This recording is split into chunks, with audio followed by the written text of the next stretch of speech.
Hello नमस्कार जय हिंद। एक बार फिर से आप सबका स्वागत है हमारी आज की क्लास में। तो कैसे हैं आप सब लोग, क्या हाल चाल है?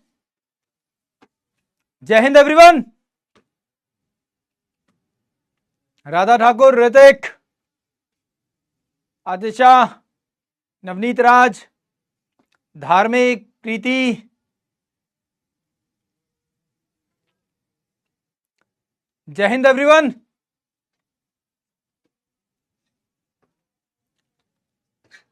Finally Mitashree, Shriya, Steve Roger, चलो फाइनली सभी लोग आ चुके हैं। आज की क्लास के बारे में जरा बात करते हैं। आज का जो टॉपिक होगा वो होगा हमारा union of India and citizenship को लेकर हमारा पूरा का पूरा डिस्कशन होगा।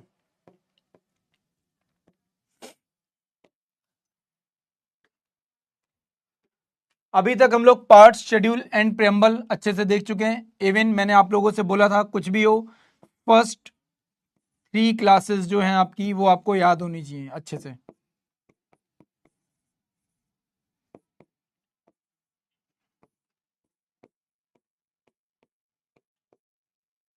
मैंने आप लोगों से कल बोला था, बहुत अच्छे से बताया था ये बात कि कुछ भी हो आपको पहली 3 क्लासेस अच्छे से याद होनी चाहिए। उसमें कोई शक नहीं होना चाहिए, उसमें कोई गुंजाइश ना रहे कि यार याद है नहीं है, फाइनल सेमेस्टर का रिजल्ट नहीं आया है, फॉर्म कैसे भरें। गुरप्रीत सिंह, गुरप्रीत कितने नंबर आए हैं अभी तक टोटल, मतलब जो फाइनल जितने भी हैं सेमेस्टर तुम्हारे हुए हैं, अगर ग्रेजुएशन तो 6, अगर बीटेक का तो मतलब कितने वो होंगे, 8 हुए होंगे, ऐसा कुछ होगा है ना। तो टोटल कितने सेमेस्टर हुए हैं, उनमें अभी तक टोटल नंबर कितने बन रहे हैं, जितने भी बन रहे हैं ना उसका एग्रीगेट बना के लिख दो फिलहाल।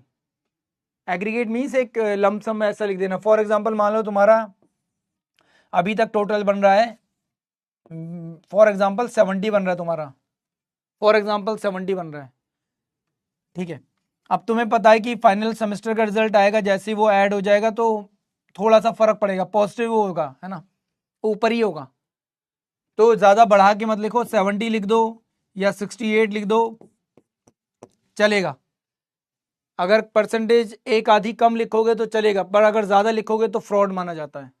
अगर कम लिखोगे तो उसे ह्यूमन एरर मान लेंगे कि हाँ भाई कम लिखा है, गलती नहीं करेगा कम लिखने में, है ना। पर ज्यादा लिख दोगे तो ये माना जा सकता है जानबूझ के किया है, किसी तरह का प्रिविलेज पाने के लिए किया है, कोई बेनिफिट लेने के लिए किया होगा, ये मान लिया जाता है। तो अभी जो भी एग्रीगेट बन रही है उसके हिसाब से फॉर्म फिल कर दो।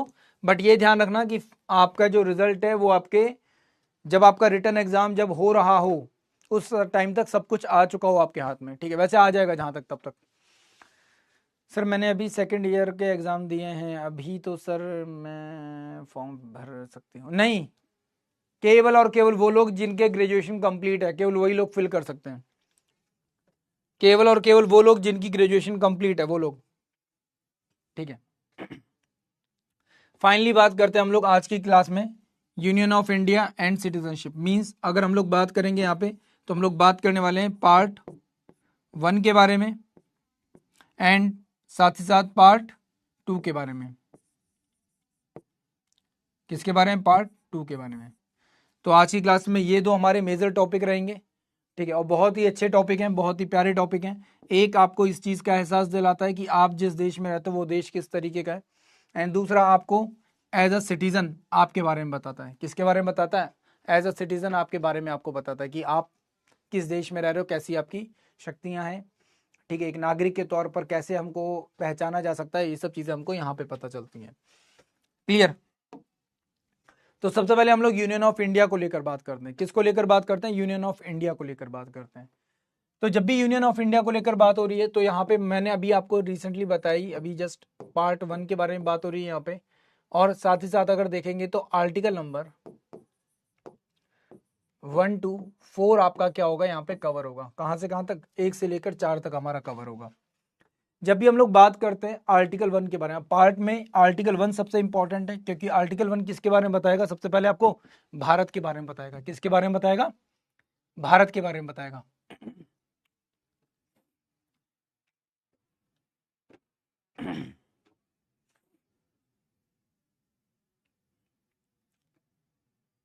एक ना कहावत है, एक कहावत है, बड़े बुजुर्ग कहते थे, अगर किसी को पता है तो मुझे बताना उसका मतलब क्या होता है।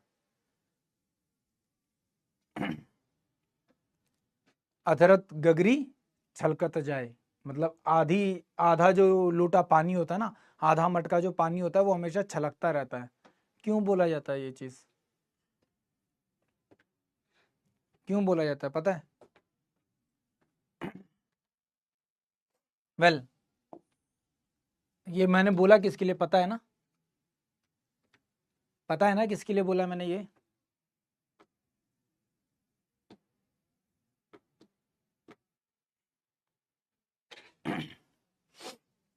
आर्टिकल 1 ऑफ इंडियन कॉन्स्टिट्यूशन क्या बता रहा है? इंडियन कॉन्स्टिट्यूशन हमको यहाँ पर हमें बता रहा है नेम के बारे में। किसके नेम के बारे में? अबाउट द नेशन, हमारे देश का नाम क्या है। किसके बारे में? हमारे देश के नाम के बारे में बता रहा है, ठीक है। एंड फिर होता है क्या,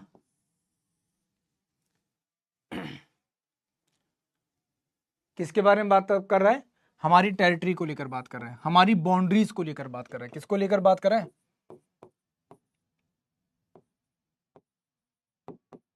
बाउंड्रीज को लेकर बात कर रहा है, कहां कहां तक हमारी सीमाएं फैली हुई हैं, कहां कहां तक हमारी सीमाएं फैली हुई हैं, है ना, कहां तक हम लोग फैले हुए हैं, किसके बारे में बता रहे हैं हमको, यहां से पता चलता है। अब सबसे इंपॉर्टेंट चीज क्या है, सबसे इंपॉर्टेंट चीज क्या है यहाँ पर, कि जब यहाँ पर इसके बारे में बात हो रही है तो सबसे पहले नाम को लेकर डिस्कशन होगा। तो नाम को लेकर जब भी डिस्कशन होगा तो हमारे पास दो नाम देखने को मिलते हैं, एक हमको देखने को मिलता है भारत और एक हमको देखने को मिलता है इंडिया। अब एक सेंटेंस दिया गया है, क्या दिया गया? India that is Bharat. क्या नाम दिया गया? इंडिया दैट इज भारत नाम दिया गया। अब इंडिया दैट इज भारत जो नाम दिया गया है, ये नाम क्या पता चल रहा है कि हम लोग उस जगह के बारे में बात करें जिसका नाम क्या है? इंडिया है, और जिसे भारत नाम से भी जानते हैं, यही पता चल रहा है। पर क्या ये लिखा सही है? हम में से कई सारे लोग बोलते हैं कि सर हमको इंडिया बोलना चाहिए, भारत बोलना चाहिए। तो एक्चुअल में हमारे देश का नाम क्या है? हमारी एक्चुअल में जो पहचान है वो क्या है? भारत है। हमारी एक्चुअल जो पहचान है वो किसके रूप में?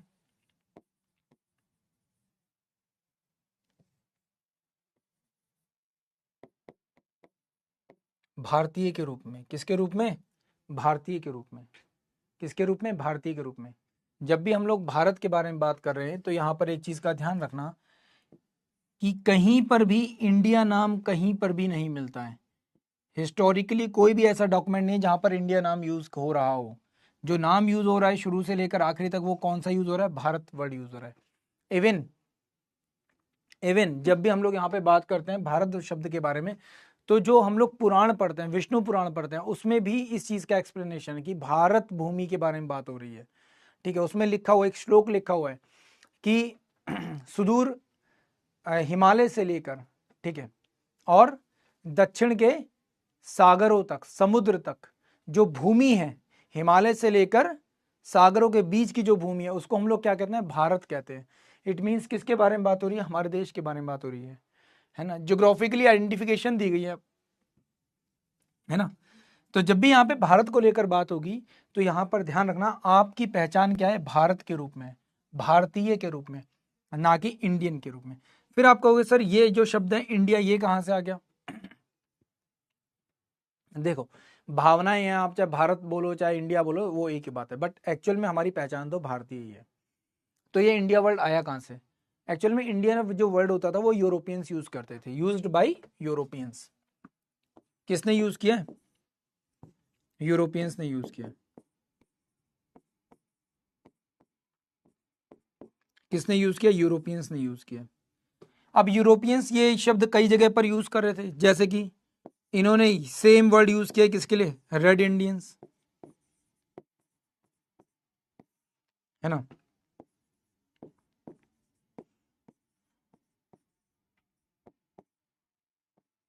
West Indies, native Indians. अब हर जगह इंडियन वर्ड क्यों यूज हो रहा है भाई? रेड इंडियंस ये यूएसए में जो रहते थे लोग, वहां के मूल निवासी। वेस्ट इंडियन जो कैरिबियन कंट्रीज में रहते हैं, है ना, और नेटिव इंडियंस जो आपके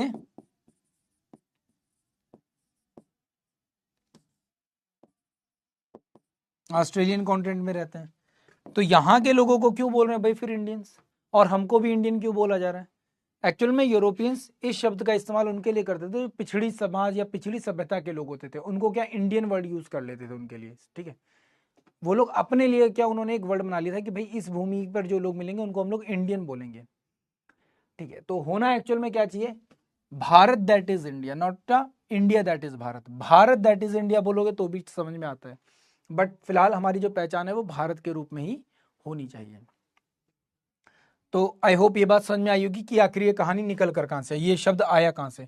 कई लोग इसको जोड़ देते हैं, कई लोग इन चीज़ों को जोड़ देते हैं एक बुक इंडिका से, कई लोग जोड़ देते हैं इंडस वैली से, ठीक है। कई लोग जोड़ देते हैं इसको कि सर इंडस वैली के नाम से, इंडस से और इंडिया नाम आया। नहीं सर, ऐसा बिल्कुल भी नहीं है, ऐसा बिल्कुल भी नहीं है। सबसे पहली चीज़ तो ये कि इंडस रिवर को भी जो नाम इंडस मिला है वो एक्चुअल में कैसे मिला है, इंडिगो का कल्टीवेशन होता था, तो इंडिगो नहीं बोल पाते तो इंडस इंडस करते करते वो इंडस हुआ है, ठीक है।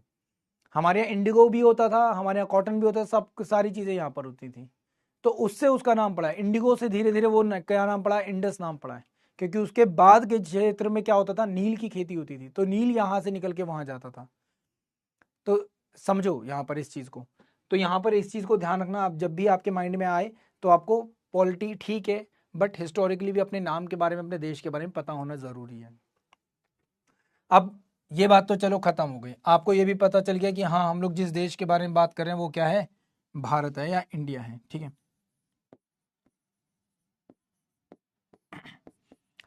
अब यहाँ पे बात होती है कि इसकी टेरिटरीज क्या क्या है। तो जब भी टेरिटरी को लेकर बात होगी, इट मीन्स हम लोग किसके बारे में बात करें, हमारे लैंड एंड सी बाउंड्रीज को लेकर बात कर रहे हैं। किसको, लैंड एंड सी बाउंड्रीज को लेकर बात कर रहे हैं। लैंड को लेकर बात होगी तो यहाँ पर आपके पास एक फिजिकल स्ट्रक्चर है, बॉर्डर जहाँ जहाँ तक होगा वो सारा रीजन हमारा है। लैंड में तो जहाँ जहाँ हमारा बॉर्डर है आपको पता चल जाता है कंट्रीज के साथ। सी में कैसे डिफाइन करोगे, तो यहाँ पे होता है 12 नॉटिकल माइल्स तक। कितना होता है, 12 नॉटिकल माइल्स तक का रीजन जो होता है वो हमारा होगा। मतलब इस टेरिटरी में कोई दूसरा कंट्री कुछ भी नहीं कर सकता, यहाँ पे जो भी होगा वो हमारा होगा। इसके अलावा 200 नॉटिकल माइल का जो एरिया होगा वो कौन सा होगा, वो हमारा स्पेशल इकोनॉमिकल जोन होगा। वहां पे हमारी इकोनॉमिकल एक्टिविटीज हो सकती हैं, कोई दूसरा देश वहां पे कोई इकोनॉमिकल एक्टिविटी नहीं करेगा, है ना। तो इसके अलावा 200 नॉटिकल माइल्स तक क्या होगा, हमारा इकोनॉमिकल जोन होगा। क्या होगा, हमारा इकोनॉमिकल जोन होगा। बात समझ में आई यहाँ पे, हाँ या ना, बात समझ में आई। अब जब यहाँ पे आपको ये पता चल गया तो आपको ये भी पता चलना चाहिए कि हमारे जो स्टेट्स हैं वो कितने, स्टेट एंड यूटीज, हाँ भाई टोटल स्टेट्स एंड यूटीज कितने हैं वो भी आपको पता होना चाहिए। 28 स्टेट्स एंड 8 आपके क्या आते हैं, यूटीज आते हैं, जो कि हमारी बाउंड्री का पार्ट है। ये सब चीजें तो होंगी ही होंगी, साथ में एक चीज और भी ऐड हो जाती है, क्या हो जाते हैं हमारे जितने भी हमारे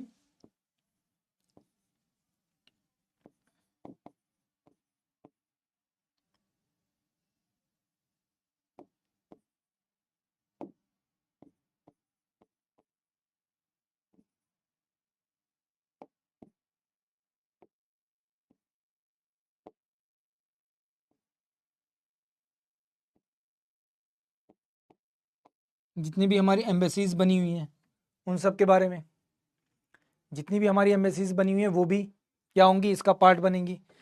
तो एम्बेसीज, अब जो दूसरे देश की एम्बेसी हमारे देश में वो हट जाएगा और इनका वाला पार्ट हमारे में ऐड हो जाएगा। तो ये पूरा पार्ट क्या माना जाएगा, इंडिया का टेरिटरी माना जाएगा। क्या माना जाएगा, इंडिया का टेरिटरी माना जाएगा। तो यहां तक सब लोगों को बात समझ में आई, हाँ या ना, हाँ या ना, यहाँ पे बात समझ में आई सबको कि जब भी हम लोग बात कर रहे हैं तो यहाँ पे कैसे कैसे ये चीज़ डिसाइड हो रही है, कहाँ कहाँ का एरिया डिसाइड हो रहा है, क्लियर है। फाइनली बात करते हैं कि इंडिया तो आपको डिफाइन हो गया, बट इंडिया की टेरिटरी में जो स्टेट्स हैं, जो बाउंड्रीज हैं, वो कैसे डिसाइड हो रही हैं। है ना, वो कैसे डिसाइड हो रही है। तो सबसे पहले आता है आपका आर्टिकल नंबर 2। आर्टिकल नंबर 2 के बारे में बात करेंगे तो क्या आएगा, admission and establishment of new states. New states मतलब कोई नया राज्य अगर आकर क्या हो रहा है, उसका हिस्सा बन रहा है, उसमें शामिल हो रहा है, क्या हो रहा है, उसमें शामिल हो रहा है, तो उसको हम लोग क्या कहेंगे, एडमिशन ऑफ न्यू स्टेट्स। जिसमें एक बहुत अच्छा आर्टिकल आता है, आर्टिकल सॉरी अमेंडमेंट आता है 35th अमेंडमेंट।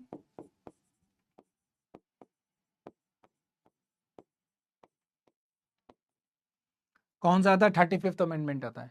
क्या कहता है 35th अमेंडमेंट, यहां पर बात करता है किसके बारे में, सिक्किम के बारे में, कि सिक्किम की एंट्री होती है किसमें, इंडिया में, ठीक है क्या, एंट्री इन इंडिया, ठीक है, या फिर भारत, जो भी आप लिखना चाहो, ठीक है। एंट्री से मतलब क्या है, यहां पर आपके एडमिशन से है, किससे है, एडमिशन से है, किससे है, आपके एडमिशन से, कि भाई भारत में क्या हो रहा है, एडमिशन हो रहा है, किसका एडमिशन हो रहा है यहां पर, हाँ भाई किसका एडमिशन हो रहा है, सिक्किम का एडमिशन हो रहा है, एक नया राज्य क्या हो रहा है, भारत में शामिल हो रहा है। फॉर एग्जाम्पल इन केस, इसका एक एग्जाम्पल ले लेते हैं, ऐसे समझो कि पाकिस्तान बहुत बार हमको धमकी देता है कि यार हम इंडिया के ऊपर अटैक कर देंगे, हम ये कर देंगे, हम वो कर देंगे, ऐसा हो जाएगा, वैसा हो जाएगा, ठीक है जो भी होगा वो बात की बात है। बट मान लो if we attack on Pakistan, हमने पाकिस्तान के ऊपर अटैक किया, पाकिस्तान ने बोला मैं न्यूक्लियर मिसाइल मार दूंगा फेंक के अगर तुमने मेरे ऊपर अटैक किया, तो सबसे पहली चीज तो यहाँ पर ध्यान से समझना, मैं जो बताने वाला हूँ ध्यान से समझना। इंडिया बोलेगा देखो आपके पास पहले लाहौर था पर अब नहीं है, अब लाहौर हमारी टेरिटरी है, और ये जो है आर्टिकल नंबर 2, ये आर्टिकल नंबर 2 लाहौर को क्या करता है, भारत में मिलाने का काम करता है। तो अब से लाहौर आपका नहीं माना जाएगा, हमारी टेरिटरी माना जाएगा। तो अगर आपने लाहौर के ऊपर भी बम फेंका तो भी ये माना जाएगा कि आपने किसके ऊपर अटैक किया, इंडिया के ऊपर अटैक किया। तो गलती से भी ये मत करना। आप नोटिस करो पाकिस्तान ने ज़्यादातर जितने भी अपने टैक्टिकल न्यूक्लियर वेपन्स बनाए हैं उनकी रेंज ज़्यादा बड़ी नहीं है, उनका ऑब्जेक्टिव ये है भी नहीं कि हम इंडिया के ऊपर वॉर करेंगे, इंडिया के ऊपर डालेंगे, नहीं, उनका हमेशा ये ऑब्जेक्टिव है कि अगर कल इंडिया ने हमारे ऊपर अटैक किया और हमारे किसी सिटी को कैप्चर कर लिया, हमारे ऊपर अटैक कर दिया, तो हम लोग इंडियन फोर्सेस के ऊपर उसको गिराएंगे, जहां पर भी इंडियन फोर्स होंगी उस जगह पर बॉम्ब फेंक देंगे। तो ये एक्चुअल में किसका स्टांस है, पाकिस्तान का स्टांस है। हम लोग न्यूक्लियर वेपन कहाँ, किसी स्ट्रेटेजिक लोकेशन पे गिरते हैं, है ना, जहां से कंप्लीट पूरी कंट्री क्या हो जाए, एकदम से कोलैप्स कर जाए। पाकिस्तान उसके लिए नहीं करता, पाकिस्तान करता है कि भैया मुझे तो केवल और केवल उस जगह पर गिरना है जहां पर इंडियन फोर्सेस आ रही हैं अटैक करने के लिए, ठीक है। अगर लाहौर हमारे शहर में पहुंच गए तो हम अपने शहर में ही गिर देंगे बम। ये पाकिस्तान का स्टांस है, किसका स्टांस है, पाकिस्तान का स्टांस है। बात समझ में आई। तो ये एक बहुत पॉजिटिव पॉइंट है, ठीक है, ये एक बहुत पॉजिटिव पॉइंट है कि अगर कभी भी कोई टेरिटरी हम लोग एक्वायर करते हैं, लेते हैं, तो तुरंत ही क्या होगा, वो इंडिया का पार्ट बन जाएगा, इंडिया का क्या बन जाएगा, हिस्सा बन जाएगा। क्लियर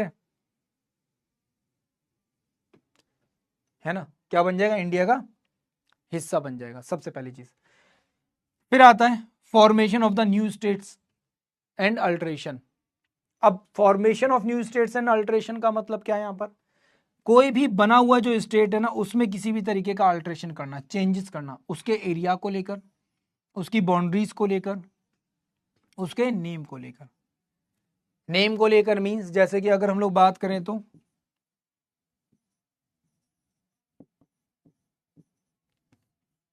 आज के टाइम पर हम लोग क्या बोलते हैं, उड़ीसा बोलते हैं, ओडिशा, सॉरी ओडिशा बोलते हैं, पहले उड़ीसा हुआ करता था, आज के टाइम पर ओडिशा बोलते हैं, ठीक है।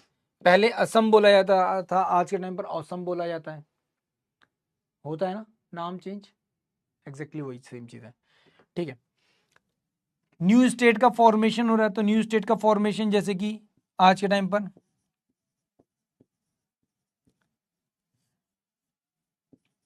तेलंगाना, किसका, तेलंगाना का एस्टेब्लिशमेंट हुआ। अल्ट्रेशन, किसी एरिया को चेंज किया जा रहा है, किसी राज्य को छोटा किसी राज्य को बड़ा किया जा रहा है, किसी राज्य से कोई हिस्सा लेकर दूसरे राज्य में डाला जा रहा है, उसको क्या कहेंगे, अल्ट्रेशन ऑफ एरिया कहेंगे। ठीक है, तो ये सारे काम किस में होते हैं, आर्टिकल नंबर 3 में होते हैं। अब जैसे सिक्किम को हम लोगों ने स्टैब्लिश कर लिया एज इंडिया में, है ना, उसके बाद इसे एज अ स्टेट स्टैब्लिश किया कहाँ पर, यहाँ पे, किसमें, आर्टिकल नंबर 36 में। किसमें, आर्टिकल नंबर 36 में। किसमें किया, आर्टिकल नंबर 36 में किया। तो ये क्या है, एक प्रॉपर प्रोसेस है। क्या है, एक प्रॉपर प्रोसेस है, एक प्रॉपर तरीका है हमारे देश में किसी। अब इसको और अच्छे से समझने के लिए कैसे समझो कि मान लो ये आपका घर है, ये क्या है, आपका घर है। फॉर एग्जाम्पल ये माया का घर है। क्या है, ये माया का घर है। किसका घर है, माया का घर है। बगल में रहती है कौन, याशिका। बगल में कौन रहती है, याशिका रहती है। ये वाला घर किसका, याशिका का है। किसका, याशिका का है। अब क्या हुआ, माया ने बोला यार मेरा घर तो ठीक है, मैं ना ये वाला घर खरीदना चाहती हूँ। तो इसने क्या किया, याशिका को पैसे दिए और याशिका का घर ले क्या कर लिया, अपने घर में मिला लिया। तो ये क्या हुआ, माया का घर अब क्या हो गया, यहां से लेकर यहां तक का हो गया ना। इट मीन्स ये क्या हुआ है, आर्टिकल नंबर 2 का इस्तेमाल किया। किसका, आर्टिकल नंबर 2 का। क्या किया, एंट्री करवाई है अपने घर में। क्या करवाई है, एंट्री करवाई है ना। पैसे देकर करवाई है, हो सकता है अटैक करके करवा सकती थी, पर माया भली इंसान है, भली इंसान है, इसलिए उसने क्या किया, एंट्री करवा दी। क्या करवा दी, एंट्री करवा दी, पैसा देकर कि भाई तुम ये लो, पकड़ो पैसे याशिका मैडम, और ये वाला घर क्या कर दो, मुझको बेच दो। ठीक, अब दूसरा तरीका क्या है, फॉर एग्जाम्पल ये याशिका का घर है। याशिका के घर में 4 कमरे बने हुए हैं। क्या है, 4 कमरे बने हुए हैं। याशिका ने अपने पापा को बोला कि पापा मुझे पढ़ाई करनी है, ठीक है, मुझे पढ़ाई करनी है, और पढ़ाई करने के लिए मुझे क्या चाहिए, सेपरेट रूम चाहिए, मेरे पास जगह की कमी पड़ जाती है। पापा ने बोला ठीक है बेटा, मिल जाएगा रूम, बताओ कहाँ पर चाहिए। तो याशिका ने बोला बिल्कुल सबसे अलग, सबसे अनोखा और सबसे न्यारा। तो अब क्या हो गया, एक रूम और ऐड हो गया याशिका के घर में। तो ये क्या किया है, अल्ट्रेशन किया है। क्या किया, अल्ट्रेशन करके एक नया बना दिया, एक नया स्टेट बना दिया। बाकी के जो कमरे थे उनको क्या किया, आल्टर कर दिया। क्या कर दिया, आल्टर कर दिया, है ना। एक अलग बाउंड्री बनाकर दे दी याशिका को। बात समझ में आई। इसको नाम दे दिया कि ये रूम किसका है, ये याशिका का रूम है। बात समझ में आई, हाँ या ना। तो आर्टिकल नंबर 2 में क्या हो रहा है, बाहर से किसी चीज की एंट्री हो रही है, बाहर से किसी चीज की एंट्री हो रही है, बाहर से किसी का एडमिशन हो रहा है। जैसे स्कूल में, कॉलेज में बाहर से किसी का एडमिशन होता है, ठीक है। यहां पर क्या हो रहा है, जो प्रेजेंट कंडीशन है उसके अंदर ही चेंजेस हो रहे हैं। बाउंड्री के अंदर क्या हो रहे हैं, चेंजेस हो रहे हैं। देश के अंदर क्या हो रहे हैं, चेंजेस हो रहे हैं। क्या हो रहा है, देश के अंदर ही क्या हो रहे हैं, चेंजेस हो रहे हैं। बात समझ में आई, हाँ या ना। हाँ भाई, हाँ या ना।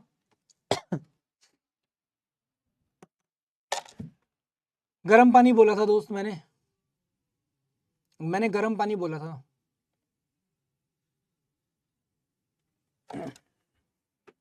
अरे हाँ या ना। प्रयागराज बिल्कुल हो सकता है, राधा बिल्कुल सही बात है, प्रयागराज बिल्कुल हो सकता है, परफेक्ट एग्जाम्पल है। कुछ टाइम के लिए कुंभ के टाइम पर क्या किया था हम लोगों ने, संगम क्षेत्र को एक नए राज्य के, नए जिले के रूप में स्टैब्लिश किया था, है ना। तो बिल्कुल सही, बिल्कुल हो सकता है वो एग्जाम्पल, सही बात है। फाइनली अब यहां पर क्वेश्चन क्या बनता है, क्वेश्चन बनता है क्या किसी भी न्यू स्टेट के लिए या उसके नाम में अल्टरेशन करने, किसी भी चीज के लिए क्या हमको किसी भी तरीके के अमेंडमेंट की जरूरत है, no, there is a no need of amendment. ध्यान रखना,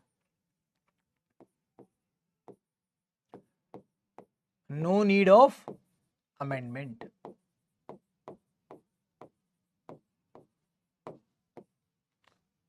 क्या हमको किसी भी राज्य के लिए, किसी के लिए भी क्या कोई अमेंडमेंट लाने की जरूरत है, no, there is a no need. कोई भी नया राज्य अगर इंडिया में आना चाहता है तो आ सकता है, हम उसको खुली छूट देते हैं। अब देखो, सबसे पहली चीज, आपका एक क्वेश्चन यहाँ पे कई लोगों का ये भी होगा, सर इंडिया में अगर कोई भी एंटर हो सकता है, क्या कोई बाहर जा सकता है। जैसे आज के टाइम पर सिक्किम पहले एक इंडिपेंडेंट क्या था, देश था, आज के टाइम पर इंडिया का हिस्सा बन गया। अब सिक्किम बोले मैं तो इंडिया से बाहर जाना चाहता हूँ, क्या हम उसे अलाउ करेंगे? नहीं करेंगे, ठीक है, नहीं करेंगे। क्लियर है बात समझ में? क्या हम अलाउ करेंगे? बिल्कुल भी नहीं करेंगे। बलूचिस्तान या सिंधु देश जो है वो आज के टाइम पर बात कर रहा है किसके लिए? अपने अलग देश के लिए। पर क्या होता कि अगर मान लो सिंधु देश जो पाकिस्तान का है, वो सिंधु देश बोलता कि हमें इंडिया का पार्ट बना लो, और वहां पे क्या होता, इसको लेकर बहुत ज़्यादा डिस्प्यूट्स होते, बहुत ज़्यादा लड़ाइयाँ चल रही होती, तो हम लोग क्या कर सकते थे वहां पर? में भी हेल्प कर सकते थे। बात समझ में? क्या कर सकते थे? हेल्प कर सकते थे। ठीक है, तो ध्यान रखना, there is a no need of amendment, यहाँ पे किसी तरह के कोई अमेंडमेंट की जरूरत नहीं है।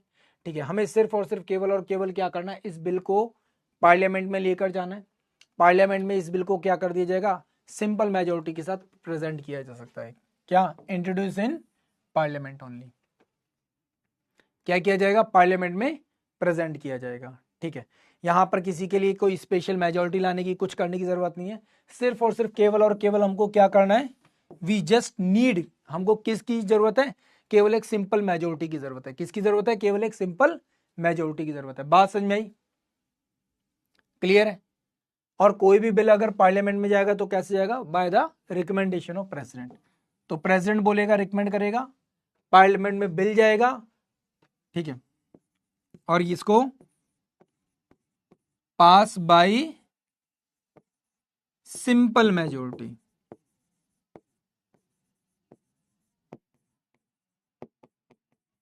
पास by simple majority. Simple majority क्या होती है? पास बाय सिंपल मेजोरिटी का मतलब क्या होता है? पास बाय सिंपल मेजोरिटी का मतलब क्या होता है? इट मींस केवल आपको क्या चाहिए? 50% प्लस 1 वोट चाहिए। कितना? 50% प्लस 1 वोट चाहिए, केवल इतना वोट चाहिए, और इसी को हम लोग क्या बोलेंगे? सिंपल मेजोरिटी बोलेंगे। क्या बोलेंगे? सिंपल मेजोरिटी बोलेंगे। बात समझ में आई यहाँ पे? हाँ या ना? क्लियर है? यहाँ पे लिखा भी है बाय द सिंपल मेजोरिटी, ऊपर मैंने समझा दिया, एक ही बात है। क्लियर? किसी को कोई डाउट, कोई समस्या, किसी भी तरह का शक? तो नीचे पूरी लाइन लिखने की जरूरत नहीं है, ऊपर बस आप ये लिखोगे, एंड लास्ट में प्रेसिडेंट क्या करेगा? उसके ऊपर साइन करेगा, एंड बात खत्म, है ना? क्लियर? आगे देखो। अब यहां पे आता है in case of union territory. Union territory के केस में क्या होगा? क्या यूनियन टेरिटरी के केस में कुछ अलग कंडीशन है? देखो, अब यूनियन टेरिटरी की जब भी बात होती है, तो कल हम लोगों ने एक चीज पढ़ी थी स्पेशली यूटीज को लेकर। आप लोगों ने कहां पे पढ़ा था यूटीज के बारे में? पार्ट 8 में पढ़ा था यूनियन टेरिटरीज के बारे में, याद है? हाँ या ना? मैंने बोला था फर्स्ट 3 क्लासेस याद करनी है। इवन क्लास शुरू करने से पहले भी मैंने तुमसे यही बात बोली थी। क्लास शुरू करने से पहले भी मैंने यही बात बोली थी, फर्स्ट 3 क्लासेस आपको अच्छे से याद करनी है, बोला था। सेम वो चीज मैं बता रहा हूं बार बार तुमको, अगर तुम याद कर लोगे तो भाई भला हो जाएगा तुम्हारा। बात की थी हम लोगों ने, तो वहां पे मैंने आपसे एक स्पेशल बात बोली थी। क्या? यूनियन टेरिटरी को लेकर जो भी पावर्स होती हैं, जो भी यूटी की पावर्स होती हैं, वो एक्चुअल में ड्राइव बाय द प्रेसिडेंट होती है। किसके थ्रू होती है? प्रेसिडेंट के थ्रू दी जाती है। एक्चुअल में उनको कंट्रोल कौन कर रहा है? प्रेसिडेंट कर रहा है, क्योंकि वहां पे कोई गवर्नमेंट सिस्टम नहीं है। वहां पर क्या है? एलजी बैठा होता है, लेफ्टिनेंट गवर्नर बैठा हुआ है, एडमिनिस्ट्रेटर बैठा हुआ है। भाई यहां पर मेनली लीड कौन कर रहा है? एक्चुअल में पावर किसके हाथ में? जो भी इनके लेफ्टिनेंट गवर्नर्स हैं, ठीक है, या फिर एडमिनिस्ट्रेटर है,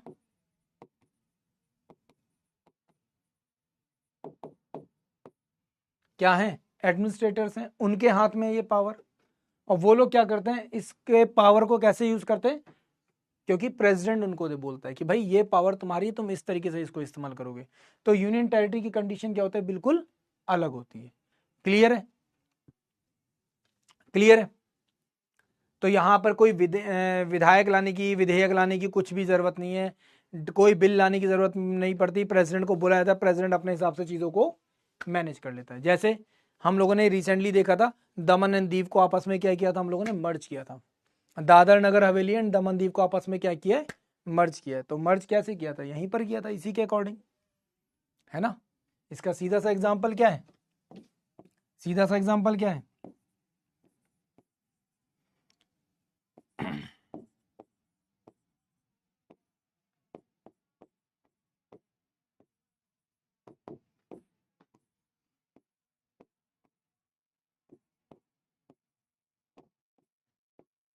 इनको आपस में क्या किया था, मर्ज किया था हम लोगों ने। अब यहाँ पर सिर्फ और सिर्फ दो जगह पर क्या होती है, स्पेशल कंडीशन होती है। दो जगह स्पेशल कंडीशन कौन सी है, एक हमारा दिल्ली एंड पुडुचेरी।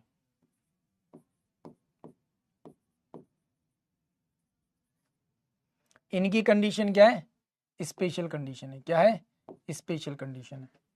क्या है, स्पेशल कंडीशन है।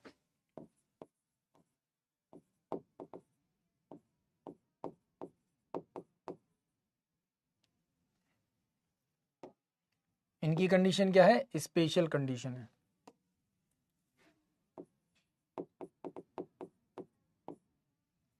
इनकी कंडीशन कैसी है, स्पेशल कंडीशन है। बात समझ में आई यहाँ पे, हाँ या ना, क्लियर है, क्लियर है। अब इनकी कंडीशन स्पेशल क्यों है, क्योंकि यहाँ पर क्या है, विधानसभा बैठा रखी है। दिल्ली में भी क्या है, एक विधानसभा है, पुडुचेरी में भी एक विधानसभा है। दोनों जगह सीएम बैठता है ना, चीफ मिनिस्टर बैठता है। इवन दिल्ली में तुम लोग देख भी चुके हो, दिल्ली में लगातार लड़ाई चल रही थी। क्या, एलजी की पावर कम करो, सीएम की पावर बढ़ाओ, ये करो वो करो, बहुत ड्रामे तुमने देखे थे दिल्ली में। वो क्या हो रहा था, यही हो रहा था सब कुछ। फिर एक आता है मूवमेंट। ये मूवमेंट क्या था, ये मूवमेंट था लैंग्विस्टिक स्टेट्स को लेकर। तो इंडिया का फर्स्ट लैंग्विस्टिक स्टेट स्टेब्लिश हुआ आंध्र प्रदेश। कौन सा, आंध्र प्रदेश। क्यों हुआ था, तो एक पर्सन थे जिनका नाम था श्रीमल्लू रामल्लू पोट्टी, श्री रामल्लू पोट्टी जी। इन्होंने एक अनशन किया था। इन्होंने ये बोला यार 56 डेज लगातार हंगर स्ट्राइक की थी। इस हंगर स्ट्राइक में इनकी हो जाती है डेथ। जैसी डेथ होती है, इसके बाद बहुत बड़े लेवल पर हैदराबाद और उसके आसपास के बहुत सारे रीजन्स में काफ़ी सारा मतलब लड़ाइयाँ चलती हैं। लड़ाई किसको लेकर थी, जो लैंग्वेज थी उसको लेकर था, तेलुगु एंड मद्रासी लैंग्वेज को लेकर, है ना। तो पहले ये सिंगल एक ही स्टेट हुआ करते थे, है ना, सिंगल एक ही स्टेट हुआ करते थे। जब इतनी ज़्यादा लड़ाई हुई, इतनी ज़्यादा लड़ाई हुई, तो उसके बाद गवर्नमेंट ने बोला भाई हमको कुछ ना कुछ तो एक्शंस लेने पड़ेंगे। अब जब ये सब चीज़ें चली थी, इससे पहले कई बार क्या हुआ, रिकमेंडेशंस को मांगा गया। क्या मांगा गया, रिकमेंडेशंस को मांगा गया। तो सबसे पहले एक कमीशन आया था जिसका नाम था धर कमीशन। क्या नाम था,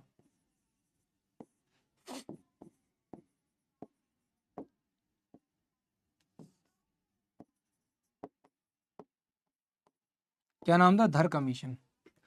धर कमीशन एंड एक आया था आपका जेपीवी कमीशन। क्या नाम आया था, जेपीवी कमीशन या कमेटी। दोनों ही आए थे कब, 1948। कब आए थे, 1948। कब आए थे, 1948। इसने बोला कि किसी भी तरीके का कोई भी लैंग्विस्टिक बेसिस पर स्टेट नहीं बनाएंगे।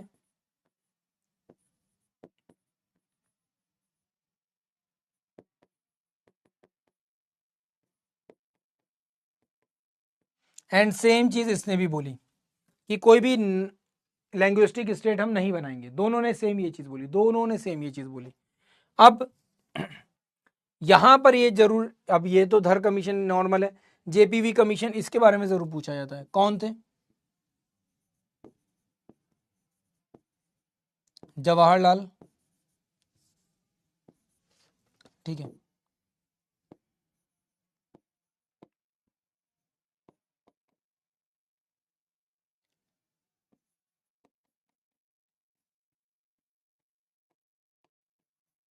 पट्टाभी सीतारामैया एंड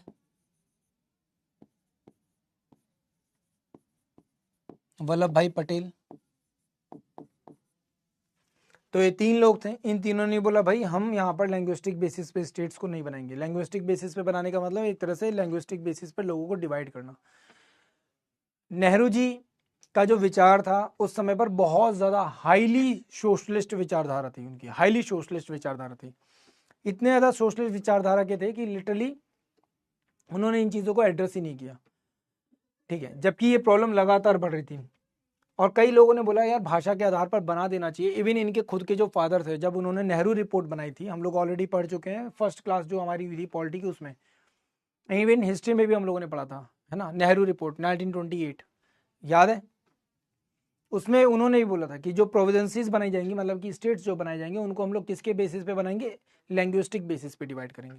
अगर ऐसा कर देते तो उससे क्या होता, काफ़ी हद तक लैंग्विस्टिक प्रॉब्लम्स को सॉल्व कर सकते थे हम लोग, आपस की जो लड़ाई थी उनको ख़त्म कर सकते थे।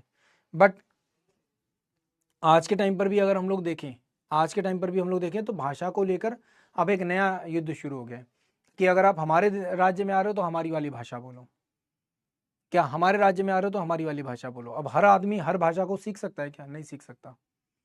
पर सबसे आसान तरीके से जो भाषा सिखाई जा सकती है वो कौन सी है, वो हिंदी है। कौन सी है, हिंदी है। अब इसको लेकर ये नहीं कि मैं हिंदी को बढ़ावा दे रहा हूँ, इसलिए क्योंकि एक कॉमन लैंग्वेज इसलिए भी ज़रूरी है ताकि हम लोग आपस में कम्युनिकेट कर पाएं, एक नागरिक के रूप में, एक देश के रूप में। ठीक है, ऐसे सोचो, कई लोग कहते हैं सर तो अगर कॉमन लैंग्वेज बनानी है तो इंग्लिश बना लो। कई लोग यहाँ पर बोलते हैं कि कॉमन लैंग्वेज ही बनानी है ना तो इंग्लिश बना लो, इंग्लिश में क्या बुराई है, पूरे देश को इंग्लिश सिखा दो, ग्लोबली भी एक्सेप्टेबल है। देखो, एक कॉमन लैंग्वेज का ना बहुत ज़्यादा नुकसान ये हो जाएगा, अगर ग्लोबली एक कॉमन लैंग्वेज होती है तो सबसे बड़ा नुकसान क्या हो जाएगा, सबसे बड़ा नुकसान ये है बेटा, सबसे बड़ा नुकसान ये है, ऐसे लॉजिकली सोचो कि मान लो आप कहीं पर हो, आप आपस में कोई पर्सनल बात करना चाहते हो, आप बोलना भी चाहोगे तो आप पर्सनल लेवल पे किसी से बोल नहीं सकते, क्योंकि अगर आप इंग्लिश बोलोगे तो दुनिया का हर आदमी उसको समझ सकता है, हर किसी के लिए बहुत कॉमन लैंग्वेज है, हर किसी के लिए बहुत कॉमन लैंग्वेज है। आप पर्टिकुलर एक व्यक्ति विशेष को वो मैसेज देना चाहते हो तो क्या करोगे, अपनी आम भाषा में दोगे, 1000 लोगों के सामने भी अगर उसे वो मैसेज दोगे तो उसको समझ में आ जाएगा, क्यों, क्योंकि उस भाषा को, उस संकेत को केवल वही व्यक्ति समझ सकता है। तो हमारी अपनी पहचान है हमारी भाषा से, इसलिए क्या है, कहीं ना कहीं भाषा के आधार पर हमको सोचना चाहिए, एक देश के रूप में खड़ा होना ज़रूरी है। क्लियर है।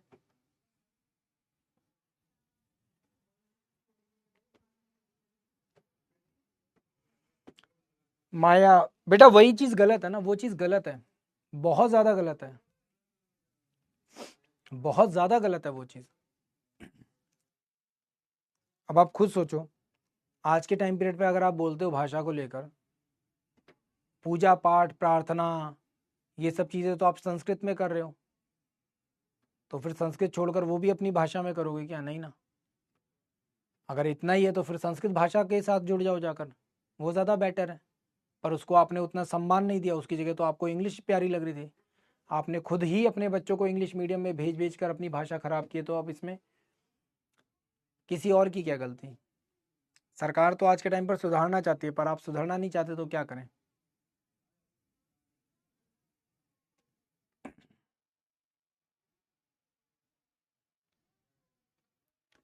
यही तो दिक्कत है, आपको लग रहा है कि एक कॉमन लैंग्वेज नहीं थी, अगर आप नॉर्थ इंडिया से लेकर साउथ इंडिया तक जाओगे तो आपको हर जगह पर एक कॉमन लैंग्वेज मिलेगी, वो मिलेगी संस्कृत। ये अनफॉर्चुनेट है, ये अनफॉर्चुनेट है कि हम लोग इस चीज़ को एक्सेप्ट नहीं कर पा रहे, हम लोग इस चीज़ को एक्सेप्ट नहीं कर पा रहे। ये हमारे लिए दुर्भाग्य की बात है कि हमने ही अपनी कॉमन लैंग्वेज को हटाया था, अंग्रेजों ने बहुत अच्छे तरीके से ब्रेन वॉश किया है हमारा, हमारी लैंग्वेज को हमसे छीन लिया और हम लोग इजीली एक्सेप्ट करते चले गए। आप नॉर्थ इंडिया से लेकर साउथ इंडिया तक जाओ, कहीं पर भी जाओ आप, आपको हर जगह संस्कृत लैंग्वेज मिलेगी, हर जगह पर लोग आपको वेदों का पाठ करते मिलेंगे, हर जगह पर लोग उपनिषद पढ़ रहे हैं, इट मीन संस्कृत एक कॉमन लैंग्वेज थी। बात समझ में आई, बात समझ में आई। तो ये तो लॉजिकल है यार, आपको पता होना चाहिए, इवन अभी तक मैं हिस्ट्री पढ़ा रहा था तो तुमको ये चीज़ रियलाइज हो जानी चाहिए थी कि सर सही कह रहे हो, हिस्ट्री में भी जब हम देखते हैं तो पूरी की पूरी संस्कृत ऊपर से नीचे तक देखने को मिलती है हमको, एक कॉमन लैंग्वेज। तो ये तो तुम कह ही नहीं सकते कि इंडिया में कोई कॉमन लैंग्वेज नहीं थी, बिल्कुल थी, 100% थी।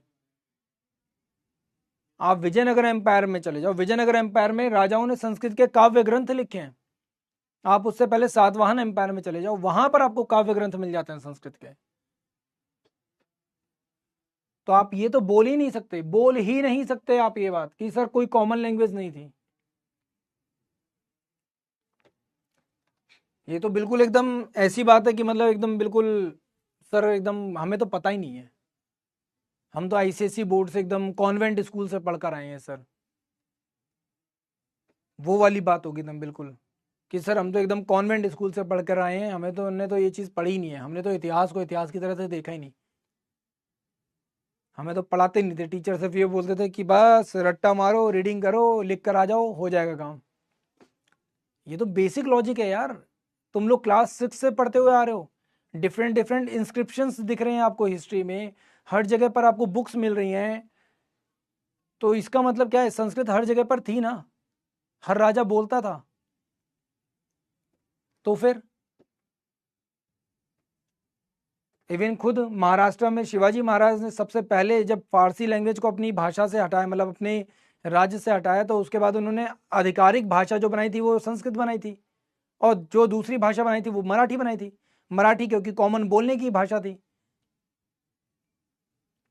और जो संस्कृत थी वो आधिकारिक भाषा थी, मतलब जो इस्तेमाल होती थी लिखाई पढ़ाई के लिए और कागजों के लिए। आज भी देख लो जाकर, ज्यादातर चीजें उसमें मिलती हैं। राज व्यवहार कोश बनवाया था उन्होंने, राज व्यवहार कोश क्या था, यही तो था।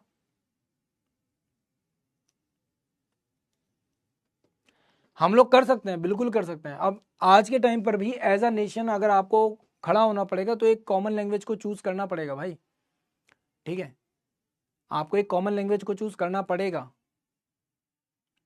समझे। फाइनली अब बात करते हैं यहाँ पे स्टेट रिऑर्गेनाइजेशन कमीशन को लेकर, जो one of the most important था, one of the most important है।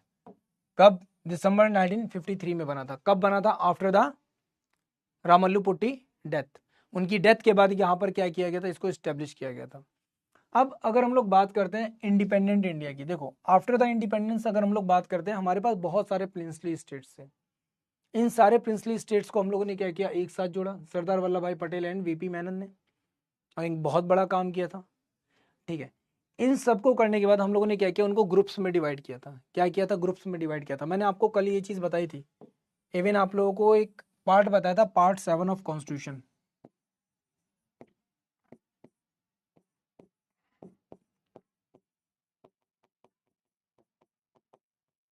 पार्ट 7 ऑफ कॉन्स्टिट्यूशन जो है वो क्या है, इसी के बारे में था, इन्हीं ग्रुप्स के बारे में बताता था, है ना, इन्हीं ग्रुप्स के बारे में बताता था ना, है ना, इन्हीं ग्रुप्स के बारे में क्या करता था, डिफाइन करने का काम करता था। अब पार्ट 7 जो था इसको क्या किया गया, एक टाइम के बाद खत्म कर दिया गया। कब खत्म किया गया? At the time of 7th amendment.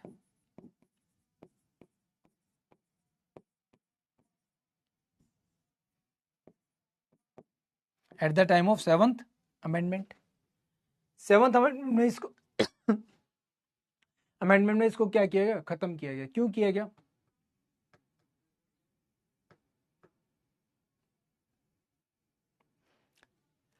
क्या किया गया, यहां पर एक कमीशन बनाया गया, इस कमीशन का नाम रखा गया Fazal Ali commission. He was the chairman. इसके अलावा यहाँ पर एच.एन. कुंजा, पी.एन. पानेकर, ठीक है, ये लोग थे, और इन लोगों ने यहाँ पे डिसाइड किया कि राज्यों को दोबारा से क्या किया जाएगा, रीस्टेब्लिश किया जाएगा अकॉर्डिंग टू देयर लैंग्वेज। तो इन्होंने डिफाइन किया 16 states and 3 central administrative territories. ये चीज उन्होंने क्या की, डिफाइन की। एंड फिर आता है 7th अमेंडमेंट, जो मैं आपको बता रहा था वही सेम चीज, 7th अमेंडमेंट, जिसके बाद यहाँ पे क्या किया गया, राज्यों का अलग से फॉर्मेशन किया गया। क्या किया गया? रिफॉर्मेशन किया गया। भाई और भर के ले आता यार, पानी मिक्स नहीं किया इसमें। अच्छा यार, बॉटल भी नहीं है यहाँ पे। अच्छा रखी रखी रखी, थैंक यू।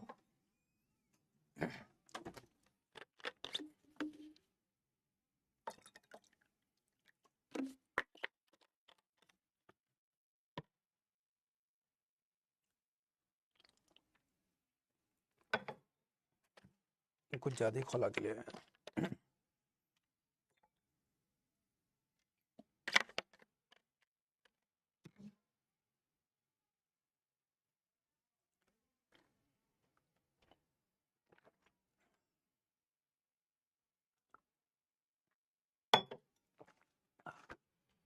फाइनली कौन कौन से स्टेट्स हैं, एक एक करके देखते हैं। सबसे पहले बॉम्बे रीऑर्गेनाइजेशन 1960 में। कब? 1960 में फॉर्मेशन ऑफ गुजरात होता है। क्या होता है? फॉर्मेशन ऑफ गुजरात होता है। फिर आता है नागालैंड एक्ट 1962। नागालैंड को सेपरेट किया जाता है फ्रॉम असम। पहले नॉर्थ ईस्ट के जितने भी स्टेट थे, they all called Assam. North east में जितने भी राज्य, सबको असम के साथ जोड़ के रखा गया था। बाद में धीरे धीरे उनको अलग किया गया था। सबसे पहले कौन अलग हुआ था? नागालैंड अलग हुआ है। फिर होता है पंजाब 1962। पंजाब में से किसको अलग किया गया? हरियाणा को अलग किया गया। किसको अलग किया गया? हरियाणा को अलग किया गया। और हरियाणा देखो, अब पंजाब ज्यादातर क्या हरियाणा के अगेंस्ट हमेशा एक्शन लेगा। हरियाणा को पानी देने से मना करना, लड़ना, हरियाणा को बोलना वापस आकर जुड़ जाओ, ये सब चीजें बहुत करता है। पर कभी हिमाचल को लेकर नहीं करता। क्यों नहीं करता? क्यों नहीं करता? हिमाचल में एक तो जितने भी वहां पे 12 या 13 डिस्ट्रिक्ट्स हैं, उन 12-13 डिस्ट्रिक्ट्स में से लगभग लगभग हर 4-5 डिस्ट्रिक्ट की अपनी एक अलग लैंग्वेज है, भाषा है, बोली है। एक तरह से लैंग्वेज नहीं, बोली है। दूसरी चीज, हिमाचल की अपनी जो कल्चर है वो बिल्कुल अलग है, बिल्कुल सेपरेट है। हरियाणा और हिमाचल, इन लोगों ने सबसे बड़ी डिमांड ये की थी कि भाई आप कंप्लीटली पंजाबी हमारे ऊपर थोप रहे हो, हमें तो पंजाबी बोलनी आती ही नहीं, हम तो पंजाबी जानते ही नहीं, हम तो पंजाबी जानते ही नहीं है। 12 है, अच्छा 12 डिस्ट्रिक्ट होंगे, मुझे 13 याद आ रहे थे, 12-13 कुछ ऐसी। ठीक है, तो 12 डिस्ट्रिक्ट है, हमें तो पंजाबी आती नहीं। हरियाणा वालों ने बोला यार हम तो प्योर हिंदी बोलते हैं। ठीक है, और आधा हरियाणा ऐसा है जो यूपी के साथ जुड़ता है, वो तो ब्रज भाषा भी बोलता है, तो हम कैसे बोलने लगे पंजाबी? फिर हिमाचल वालों ने बोला वो सब तो ठीक है, पर हम तो बिल्कुल भी नहीं बोल सकते। ठीक है, अब यहां पर केवल लैंग्वेज की बात नहीं थी, यहां पर लैंग्वेज के साथ साथ इन दोनों की ही डिमांड, एक्चुअल में लैंग्वेज के साथ साथ क्या थी? अपने कल्चर को लेकर भी थी। तो यहां पर ध्यान रखना, क्या सबसे पहली चीज क्या है? कल्चर, एंड दूसरी चीज लैंग्वेज। यही रीजन है कि हरियाणा जब अलग हुआ तो हरियाणा ने कुछ टाइम पीरियड के लिए अपनी लैंग्वेज तमिल बना ली थी। क्या बनाई थी? तमिल बनाई थी, कि हमारे राज्य की पहली भाषा हिंदी और दूसरी भाषा तमिल है। और ये सच्चाई है, और काफी लंबे टाइम तक तमिल को बना के रखा है ना, काफी लंबे टाइम तक बना के रखा। फिर एक सिटी है चंडीगढ़, उसको लेकर लड़ाई हो गई। बाद में आज के टाइम पर वो दोनों की कैपिटल है, और लिटरली कुछ कुछ जगह चंडीगढ़ की ऐसी, इवन आप में से अगर कोई चंडीगढ़ से हो, वहाँ पर जो मेन ऑफिशियल एरियाज बने हुए हैं जहाँ पर, अगर आप उनको नोटिस करोगे, लिटरली ये कंडीशन है कि सड़क के एक तरफ पंजाब गवर्नमेंट के ऑफिस बने हुए हैं और सड़क के दूसरी तरफ हरियाणा गवर्नमेंट के ऑफिस बने हुए हैं, और दोनों खाली करने को तैयार नहीं है। ठीक है, लिटरली दोनों खाली करने को तैयार नहीं है। तो चंडीगढ़ आज के टाइम पर यूटी की कंडीशन है। ठीक है, अब पंजाब में जो कंडीशन है, मतलब वो केस को लेकर है, पानी को लेकर है आज के टाइम पर। तो आज के टाइम पर ये क्या कर रहा है? लगातार पानी को लेकर क्या कर रहा है? परेशान करता है। अभी जैसे रिसेंटली हम लोगों ने अभी याद होगा, पाकिस्तान का पानी रोका। किसका? पाकिस्तान का पानी रोका। तो जब पाकिस्तान का पानी रोका तो सबसे पहली बात यही हुई कि पाकिस्तान का पानी क्यों रोक रहे हो?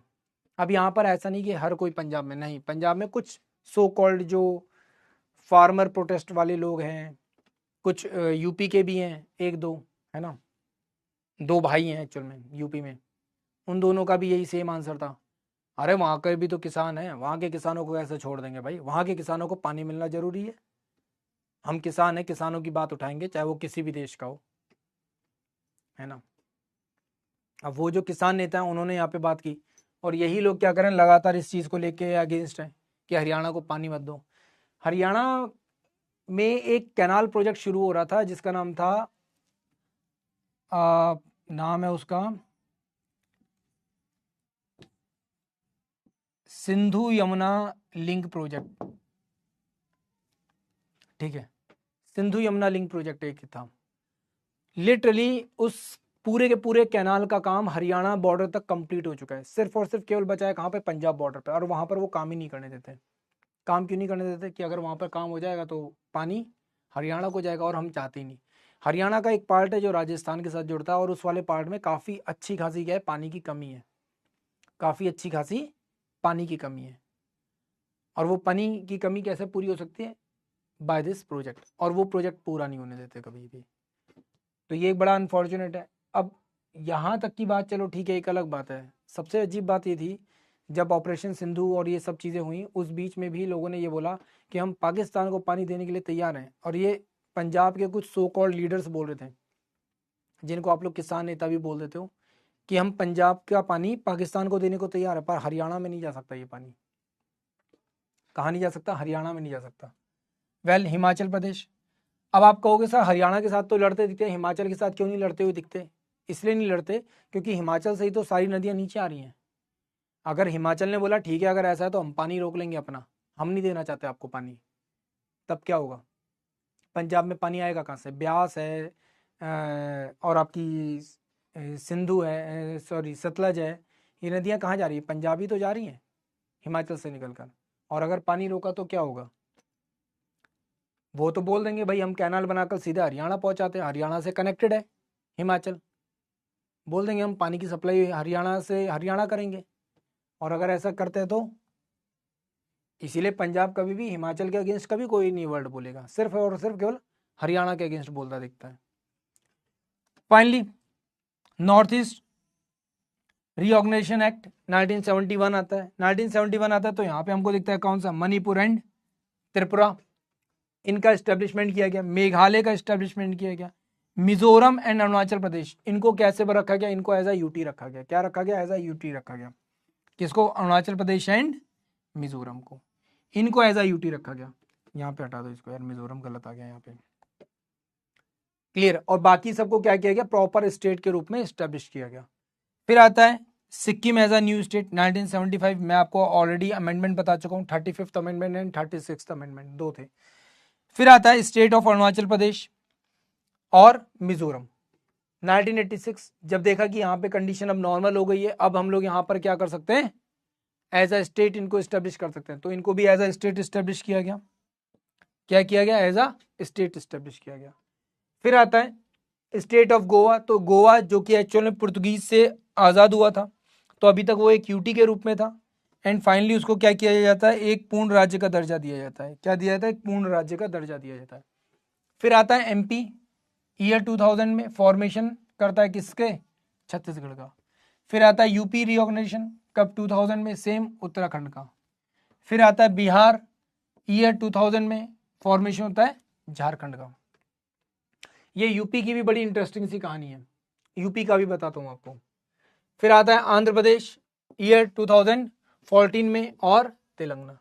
यूपी की एक बड़ी मज़ेदार सी कहानी है, बड़े मज़ेदार तो नहीं है खैर, काफ़ी मतलब गलत है, काफ़ी दर्दनाक सी कहानी है।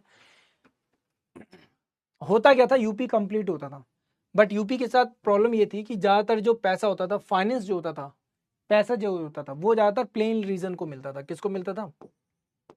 प्लेन लैंड एरिया को मिलता था। जो माउंटेनस रीजन होता था वहां पर कभी भी पैसा दिया ही नहीं जाता था, है ना? वहां पर कभी भी पैसा दिया ही नहीं जाता था, उस रीजन को बहुत कम बजट दिया जाता था। तो लोग वैसे ही परेशान थे यार, डेवलपमेंट नहीं हो पा रहा, सारी चीजें पीछे रह गई हैं, एटलीस्ट कम से कम यहाँ पे आकर हमको कुछ तो पैसे दो, बजट तो हमारा बढ़ाओ। वो होता नहीं था। तो यहाँ पे फाइनली उत्तराखंड की डिमांड शुरू हुई, धीरे धीरे धीरे धीरे डिमांड शुरू हुई। डिमांड होते होते होते होते होते होते एक टाइम ऐसा है कि डिमांड बहुत ज़्यादा होने लगी। अब इस बीच में यहाँ पर होता ये है, इस बीच में होता ये कि 1990s का कुछ टाइम था। उस टाइम में 1990s का मुलायम सिंह यादव मुख्यमंत्री थे। तो उस टाइम पीरियड पर एक प्रॉपर ग्रुप जो उत्तराखंड से जा रहा था दिल्ली अपनी डिमांड को लेकर कि भाई या तो हमें अलग राज्य का दर्जा दो या फिर हमें प्रॉपर बजट देना शुरू करो ताकि उस बजट का हम लोग इस्तेमाल कर सकें, है ना? क्या करें हम लोग? अब उनका इस्तेमाल कर सकें बजट का प्रॉपर, तो हमें या तो बजट अलॉट करो, या तो हमें बजट अलॉट करो, या फिर क्या करो आप, दो ही चीजें, या फिर हमें एक अलग राज्य का दर्जा दे दो। अब बेचारे वो लोग पहुंचे थे उत्तराखंड से मेरठ तक ही पहुंच पाए थे। मेरठ में जैसे ही वो लोग मेरठ पहुंचे, क्या हुआ? उनको पुलिस वालों ने घेर लिया बुरी तरह से, और जितने भी वो मेन लीडर्स थे उत्तराखंड की डिमांड के लिए जो आए थे, उन सबको बहुत ब्रूटली पीटा गया था, ठीक है? और पॉलिटिकली किया गया था ऐसा, ठीक है? उस समय पर मुलायम सिंह यादव की सरकार थी और वो एक्चुअल में करवाया ही गया था, और इतना ब्रूटली पीटा गया था, बहुत ब्रूटल पीटा गया था, इतनी बुरी हालत कर दी गई थी, और ऐसा कहते हैं कि 3-4 दिन तक मारा गया था इन लोगों को। अब जब ये लोग वापस गए ना उत्तराखंड, तब ये डिमांड बहुत ज़्यादा बड़ी हो जाती है, क्योंकि अगर ये सब नहीं किया होता, वो लोग आराम से आते दिल्ली में अपनी बात रखते, डिमांड रखते और चले जाते, नॉर्मल था। बट जो हरकत की मेरठ में इन लोगों ने इनके साथ, वो गलत थी। और ये चीज़ ऐसा नहीं कि मेरठ में की गई, मेरठ में की, उसके आगे जब वो लोग पहुंचे वहां पर की, मतलब लगातार इनके साथ बहुत ज़्यादा शोषण किया, बहुत ज़्यादा मारपीट की इन लोगों के साथ, लीडर्स जितने थे मेन मेन। फिर इसके बाद ये डिमांड और ज़्यादा बड़ी हो गई जैसे ये लोग उत्तराखंड पहुंचे। एंड फाइनली रिजल्ट आपके सामने था, उत्तराखंड का इस्टेब्लिशमेंट होता है। और पहले इसका नाम उत्तरांचल था, बाद में इसका नाम उत्तराखंड किया गया था। कई लोगों को ये चीज़ पता नहीं है, ठीक है, बट इसके पीछे कई सारी चीज़ों के पीछे पॉलिटिकल एजेंडाज बहुत सारे चलते हैं। आंध्र प्रदेश से तेलंगाना का अलग क्यों हुआ था, तो सेम यहाँ पर भी कंडीशन थी। आंध्र प्रदेश के जितने भी राज्य आज के टाइम पर आंध्र प्रदेश के साथ हैं वो कौन से हैं, वो है कोस्टल रीजन। कौन से हैं,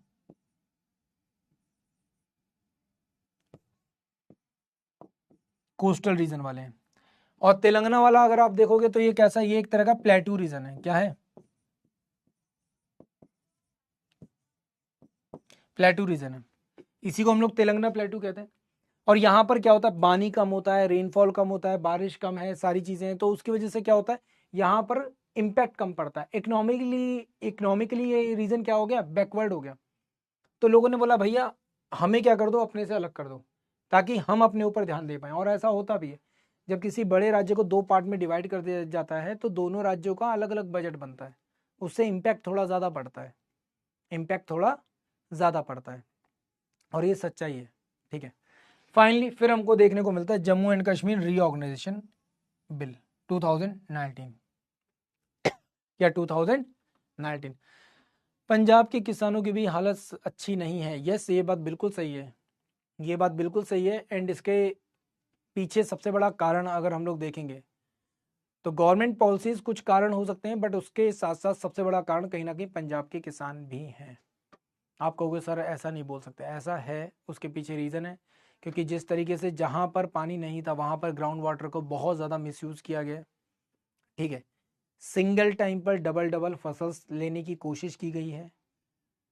तीसरी सबसे बड़ी चीज़, ग्रीन रेवोल्यूशन में एक बहुत बड़ी ताकत दी पंजाब को, बट लोग उस ग्रीन रेवोल्यूशन के आगे नहीं बढ़ पाए, ठीक है। लगातार वही केमिकल्स उन सब का इस्तेमाल करना, वो एक सबसे बड़ा दुर्भाग्य था उनका, जिसकी वजह से जो ज़मीन को हम लोग बोलते हैं सफ़ेदा हो गया। सफ़ेदा हो गया मीन्स ज़मीन केमिकल्स की वजह से सफ़ेद पड़ जाती है, फिर उसके ऊपर किसी भी तरह का अगर आप काम करोगे, कुछ भी एग्रीकल्चर करोगे, नहीं काम करता।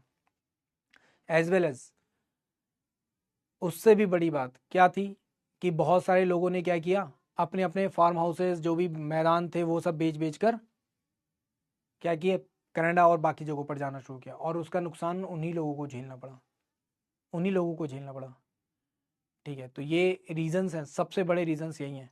पंजाब में सबसे ज़्यादा कैंसर क्यों दिखा हमको, सबसे ज़्यादा कैंसर पंजाब में इसलिए दिखा क्योंकि लोगों ने बहुत ज़्यादा क्या किया, पेस्टिसाइड्स यूज़ किए, जो कि गलत था। गवर्नमेंट ने कई बार मना किया, चेतावनी दी कि भाई इतने ज़्यादा पेस्टिसाइड्स यूज़ नहीं होने चाहिए।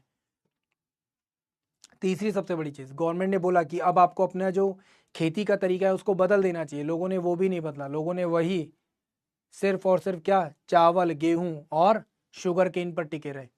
गवर्नमेंट ने लगातार बोला कि आप लोग और भी कई फसलें हैं उनका भी इस्तेमाल करो, उनको भी उगा सकते हो, उनसे भी पैसा कमा सकते हो। पर पंजाब के किसानों ने वो चीज़ चेंज एक्सेप्ट ही नहीं किया। उन्होंने नहीं, हम उगाएंगे तो सिर्फ और सिर्फ ये उगाएंगे। क्यों, क्योंकि ये एमएसपी के रेट पर बिक जाएगा, चाहे कैसा भी पैदा होगा पर ये बिकेगा। और यही सबसे बड़ा दुर्भाग्य था उनका लिए, ठीक है। यही सबसे बड़ा दुर्भाग्य था उनके लिए कि उन्होंने चेंजेस को एक्सेप्ट नहीं किए। आज भी गवर्नमेंट ने बोला कि भैया आप नई फसलों को एक्सेप्ट करो, नई जो फसलें हो रही हैं उनको आने दो मार्केट में। अब सोचो आज के टाइम पर हम लोग जब इंडिया में बैठे हुए हैं तो लीची ऑलमोस्ट ज़्यादातर नॉर्मली अगर हम लोग देखते हैं तो नॉर्थ इंडिया में, पंजाब, इन सब एरियाज में अच्छी उग सकती है। बट आज के टाइम पर लीची उग कहाँ रही है, बिहार में। आज के टाइम पर ड्रैगन फ्रूट उगाए कहाँ जा रहे हैं, बिहार में उगाए जा रहे हैं। क्यों, क्योंकि वहाँ पर किसानों के पास बड़े फार्म हाउस नहीं है, छोटे फार्म्स हैं। और छोटे खेत में आराम से ये फसलें की जा सकती हैं। एक बार फसल लगा दी उसके बाद हर साल उससे आ रहा है पैसा और इस्तेमाल हो रहा है, तो वो ज़्यादा कंफर्टेबल हैं लोग उसमें। और गवर्नमेंट ने लगातार पंजाब के किसानों से ये बात बोली, आज भी बोली जाती है, बट लोग उसको एक्सेप्ट ही नहीं करना चाहते हैं। तो उसके पीछे रीज़न यही है सबसे बड़ा। वेल 5 अगस्त 2019 को एक बहुत बड़ा स्टेप होता है। क्या होता है, जम्मू कश्मीर को रीऑर्गेनाइज किया जाता है। और रीऑर्गेनाइज करके क्या किया जाता है, जम्मू कश्मीर को अलग किया जाता है एंड लेह लद्दाख को अलग किया जाता है। तो लेह लद्दाख और जम्मू कश्मीर दोनों को एज अ यूटी इस्टेब्लिश किया जाता है, एज अ स्टेट नहीं, क्या एज अ यूटी इस्टेब्लिश किया जाता है। क्लियर है, क्या एज अ यूटी इस्टेब्लिश किया जाता है। दूसरी चीज क्या है, मर्जर होता है किसका, दादर नगर हवेली का एंड दमन एंड दीव का, क्या होता है, मर्जर होता है। ये भी सेम उसी टाइम पीरियड पे हुआ था 2019 में। वेल अब हम लोग बात करते हैं सिटीजनशिप को लेकर। What is the problem with the rice and sugar cane cultivation. देखो राइस और शुगर केन का जो कल्टीवेशन होता है वो नॉर्मली पुराने टाइम पर अगर आप देखोगे इन दोनों चीजों का कल्टीवेशन जो होता था वो हमेशा नदियों के आसपास होता था, उन एरियाज में होता था जहां पे बहुत हैवी रेनफॉल होता था या फिर जहां पे आसपास रिवर का फ्लो अच्छा होता था, उन जगहों पर ही राइस एंड शुगर केन का कल्टीवेशन होता था। लोगों ने बोला यार राइस और शुगर केन अच्छा उग सकता है तो एक काम करते हैं हम भी उगाते हैं। लोगों ने क्या किया, ग्राउंड वाटर का यूज़ करना शुरू कर दिया उसके लिए। और जब आप ग्राउंड वाटर का यूज़ करोगे तो क्या होगा, मैक्सिमम जो पानी होता है शुगर केन एंड राइस में वो इवोपरेट हो जाता है ना, वाष्पीकृत हो जाता है। और जब भी ऐसा होगा तो उससे क्या होगा, आपको एक मेजर लॉस देखने को मिलेगा, किसमें, आपके पानी में। आपका ग्राउंड वाटर लेवल क्या हो जाएगा, खराब हो जाएगा। और इंडिया के ग्राउंड वाटर को कम करने में सबसे बड़ा रीज़न, सबसे बड़ा कारण जो बना है वो आपके शुगर केन एंड राइस का कल्टीवेशन है, जो कि गलत जगहों पर लोगों ने किया है। महाराष्ट्र में जो पानी की कमी है, ग्राउंड वाटर कम हुआ है महाराष्ट्र में, क्यों हुआ है, सबसे पीछे उसके पीछे एक सबसे बड़ा मेजर कारण शुगर केन का प्रोडक्शन है। समझे में आई बात। पर आज के टाइम पर एक और रीज़न है, हमारे ग्राउंड वाटर में सबसे ज़्यादा कम होने के पीछे सबसे बड़ा कारण एक और है। वो एक कारण क्या है, वो एक कारण है घर घर में लगने वाले समरसेबल्स। तो आपके घर में जो समरसेबल लगा हुआ है ना, जिससे आप ग्राउंड वाटर खींच रहे हो, वो भी एक बहुत बड़ा नुकसान है। तो जो पुराने टाइम पर एक कुआं होता था या एक हैंडपंप होता था जहाँ से सब लोग पानी लेते थे, बट आज के टाइम पर हर एक घर के नीचे समरसेबल लगा हुआ है। मीन्स हर घर में एक कुआं खुदा हुआ है और हर कोई अपने कुएं से पानी खींच रहा है, और डेली कई लीटर पानी क्या करते हैं लोग खींच लेते हैं। तो क्या होगा उससे, कंक्रीट रोड कैसे हो सकता है यार, कंक्रीट रोड पानी को इतना नुकसान पहुंचा नहीं सकता। कैसी बात करते हो तुम लोग, कंक्रीट रोड कैसे पहुंचा देगा, रोड बनाने में पानी का इस्तेमाल हो रहा है इसलिए।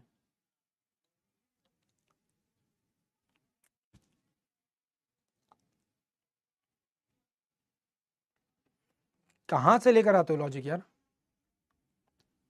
हैं।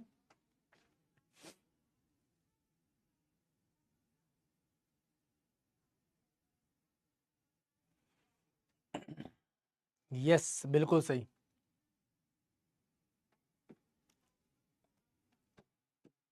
देखो नहीं नहीं नहीं नहीं नहीं यार, ऐसा नहीं है, ऐसा नहीं है। कंक्रीट रोड एक पर्टिकुलर एरिया में बन रही है, बाकी का उसके आसपास का जो एरिया होता है वो खाली होता है, ठीक है। ऐसा नहीं है कंक्रीट रोड आपने बनानी शुरू की तो पूरे के पूरे शहर को आपने कंक्रीट से कवर कर दिया, ऐसा नहीं होता। बहुत सारे एरियाज ऐसे होते हैं जिनको खाली छोड़ा जाता है, ठीक है।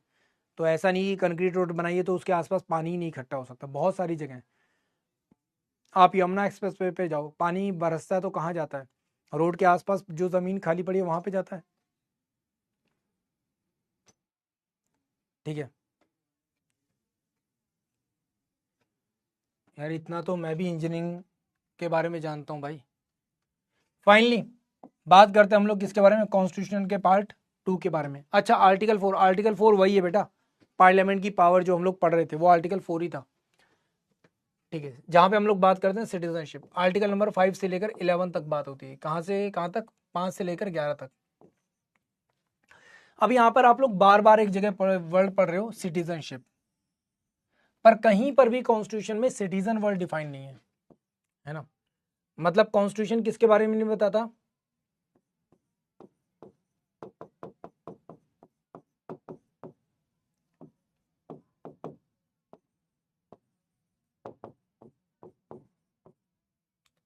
Not define the citizenship. Constitution क्या डिफाइन नहीं कर, सॉरी उल्टा लिख दिया, not define a citizen. Constitution हमारा सिटीजन वर्ड डिफाइन नहीं करता, क्या करता है, सिटीजनशिप को डिफाइन करता है। किसको डिफाइन करता है, सिटीजनशिप को डिफाइन करता है।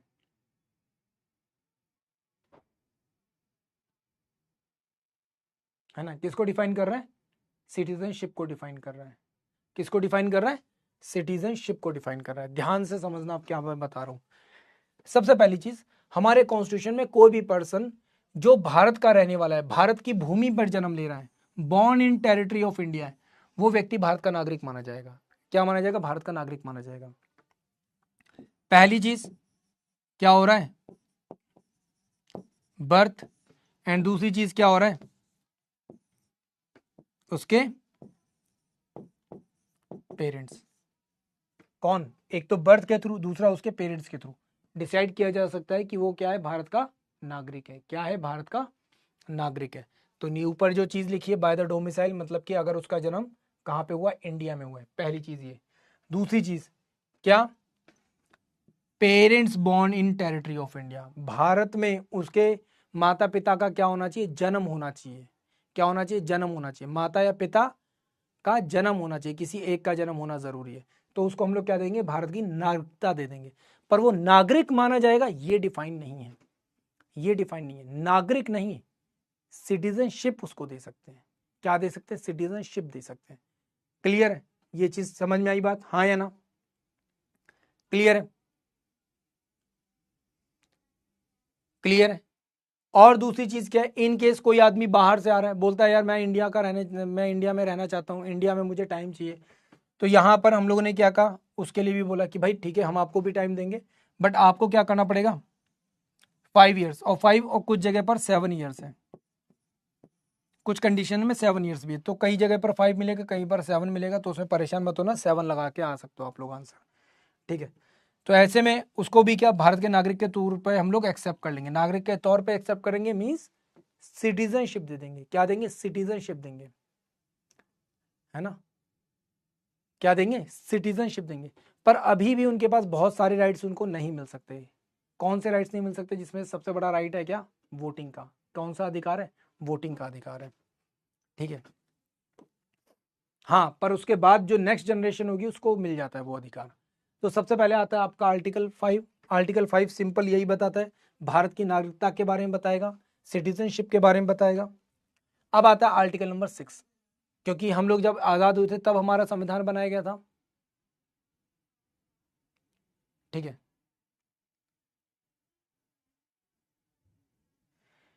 हाँ, सिटीजन बाय बर्थ वो उसके लिए है जो बाहर के लोग आकर अपने बच्चों का जन्म वहां पे करवाते हैं। अब सोचो, इसके बारे में बात करने वाला था, मैं बताने ही वाला था आपको, बट चलो ठीक है, अब मैं आप लोगों ने पूछा है क्वेश्चन तो मैं बता देता हूँ।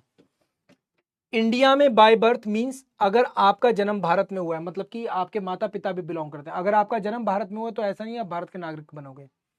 ठीक है। अमेरिका में बाय बर्थ का मतलब क्या है? आपके पेरेंट्स कहीं के भी रहने वाले हों। ठीक है। आपके पेरेंट्स कहीं के भी रहने वाले हों, कोई मैटर नहीं करता, कोई फर्क नहीं पड़ेगा। पर अगर आपका जन्म अमेरिका में होगा तो आप अमेरिकन माने जाओगे। क्या माने जाओगे? आप अमेरिकन माने जाओगे। फॉर एग्जाम्पल, यहाँ से कोई फीमेल गई,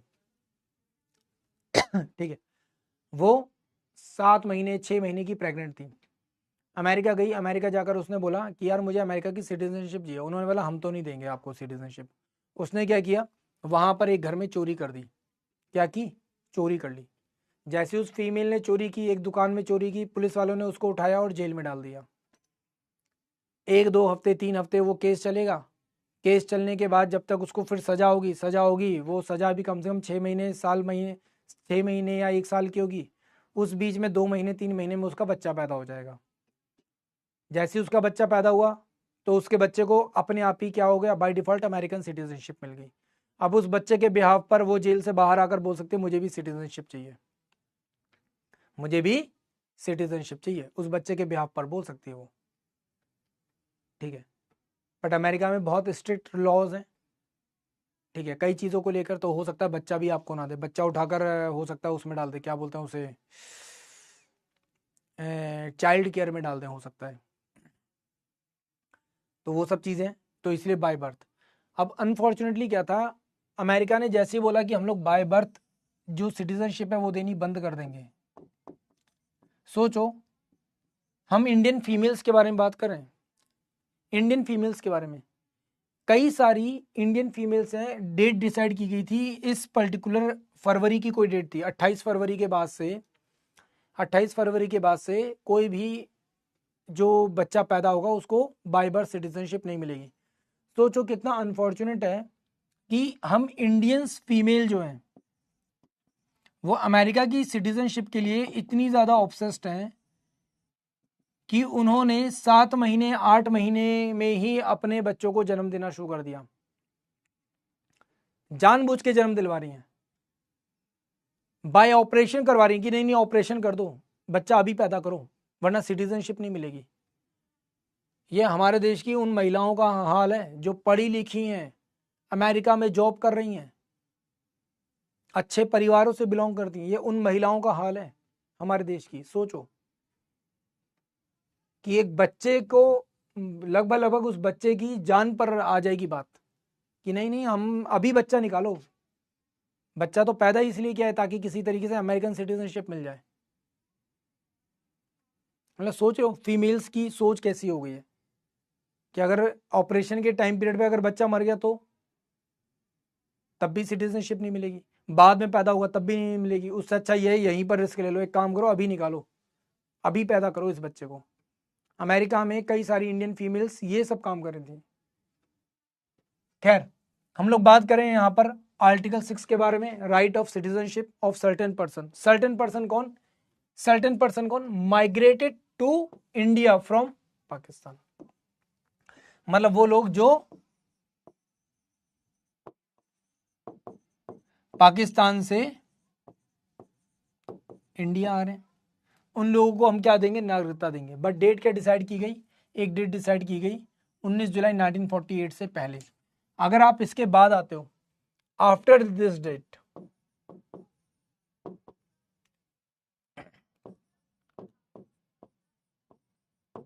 आफ्टर दिस डेट क्या करोगे आप लोग? आपको करवाना पड़ेगा फिर रजिस्ट्रेशन। क्या करवाना पड़ेगा? आपको रजिस्टर करवाना पड़ेगा। उसके लिए एक प्रॉपर फीस होगी, डिसाइड किया जाएगा कि आपको सिटीजनशिप देनी है नहीं देनी। फिर आता है आर्टिकल नंबर 7। यहां पर क्या कह रहा है? यहां पे कह रहा है ऐसे लोग जो इंडिया से पाकिस्तान चले गए थे। कहां चले गए थे? पाकिस्तान चले गए थे। और फिर बोल रहे हैं कि हमको क्या होना है? वापस इंडिया आना है। क्या आना है? वापस इंडिया आना है। तो जो इंडिया से पाकिस्तान चले गए थे आज कह रहे हैं हमें वापस इंडिया आना है, उन लोगों को क्या दी जाएगी? नागरिकता दी जाएगी। But date same, date same रखी गई है कि भाई इस डेट से पहले पहले। इसके बाद आते हैं तो कंडीशन सेम है। क्या करवाना पड़ेगा? रजिस्ट्रेशन करवाना पड़ेगा अपना एज अ सिटीजन। तो यहां पर ये कंडीशन है। अब इस कंडीशन में था क्या खास? कई ऐसे लोग थे जो इनको लग रहा था पाकिस्तान बहुत अच्छा देश बनेगा, बहुत अच्छा मुल्क बनेगा, जाएंगे वहां पर बढ़िया जिंदगी जिएंगे, ये करेंगे वो करेंगे। जैसे ही वहां पर पहुंचे क्या हुआ दुनिया को पता है।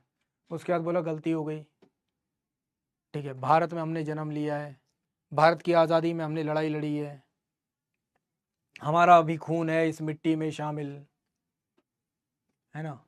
बोलने लगे लोगों ने। जैसे ही बोलने लगे हमने बोला ठीक है देंगे भाई आज़ादी, आओ तुमको, ठीक है आ गए, आ जाओ इंडिया में, एंजॉय करो हमारी फ्रीडम, है ना। तो ये बड़ा अनफॉर्चुनेट है, ये लिटरली अनफॉर्चुनेट है। और लोगों को ये बात आज के टाइम पर भी समझ में नहीं आती। अभी भी ये बात समझ में नहीं थी। लाखों लोग गए थे यहाँ से वहाँ और लिटरली उनमें से लाखों लोग वापस भी आए, बोलते नहीं भाई हमें तो वापस ही आने दो, हमें वापस ही आने दो। एक बहुत बड़े व्यक्ति थे, बहुत अच्छे विद्वान थे, जानकार थे लॉ के, जिनका नाम था जोगिंदर नाथ मंडल, जिन्होंने पाकिस्तान का संविधान लिखा था उस टाइम पर, वो भी गए थे अपने परिवार के साथ, ठीक है। ठीक बिल्कुल वैसे ही जैसे यहाँ पर भीमराव अंबेडकर थे, एक पिछड़े वर्ग से आए थे, भारत के संविधान को लिखा, और आज के टाइम पर हम लोग उन्हें भारतीय संविधान का पिता कहते हैं। जगह जगह पर उनकी मूर्तियां लगी हुई हैं पूरे देश में, जगह जगह पर पूरे देश में उनकी मूर्तियां लगी हुई हैं, ठीक है, और सम्मान के साथ लगी हुई हैं, हर जगह पर लगी हुई हैं।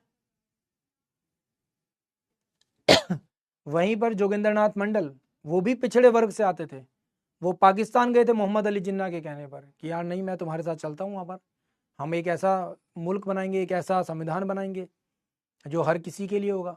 मोहम्मद अली जिन्ना को भी लग रहा था कि हाँ ये भले ही पाकिस्तान बनेगा मुसलमानों के लिए पर यहाँ पे सभी लोग रह सकते हैं। पर जैसे ही ये सब हुआ 6 महीने के अंदर अंदर पता चल गई रियलिटी क्या है। साल भर तो तब हुआ था जब तक जोगिंद्रनाथ मंडल का आधा परिवार मारा जा चुका था। बस किसी तरीके से जान बचाकर वो किसी तरीके से बस भारत पहुंचे हैं, किसी तरीके से जान बचाकर वो भारत पहुंचे हैं। और जब भारत पहुंचे हैं तो उसके बाद किस तरीके से उनकी मृत्यु हुई है कोई पूछने वाला भी नहीं था परिवार में उनके। ये स्थिति थी। जितना परिवार लेकर गए थे, जितनी संपत्ति लेकर गए थे, सब खत्म। ठीक है, बस अपनी ही जान बचाकर आ पाए और शायद परिवार के 1-2 लोग और आए थे उनके वापस, बस। Finally article number 8, article number 8, right of citizenship of certain person of Indian origin, क्या Indian origin, reside outside India, reside outside India, reside outside India. ऐसे उन सभी लोगों को भारत की नागरिकता जो भारत के बाहर रह रहे हैं।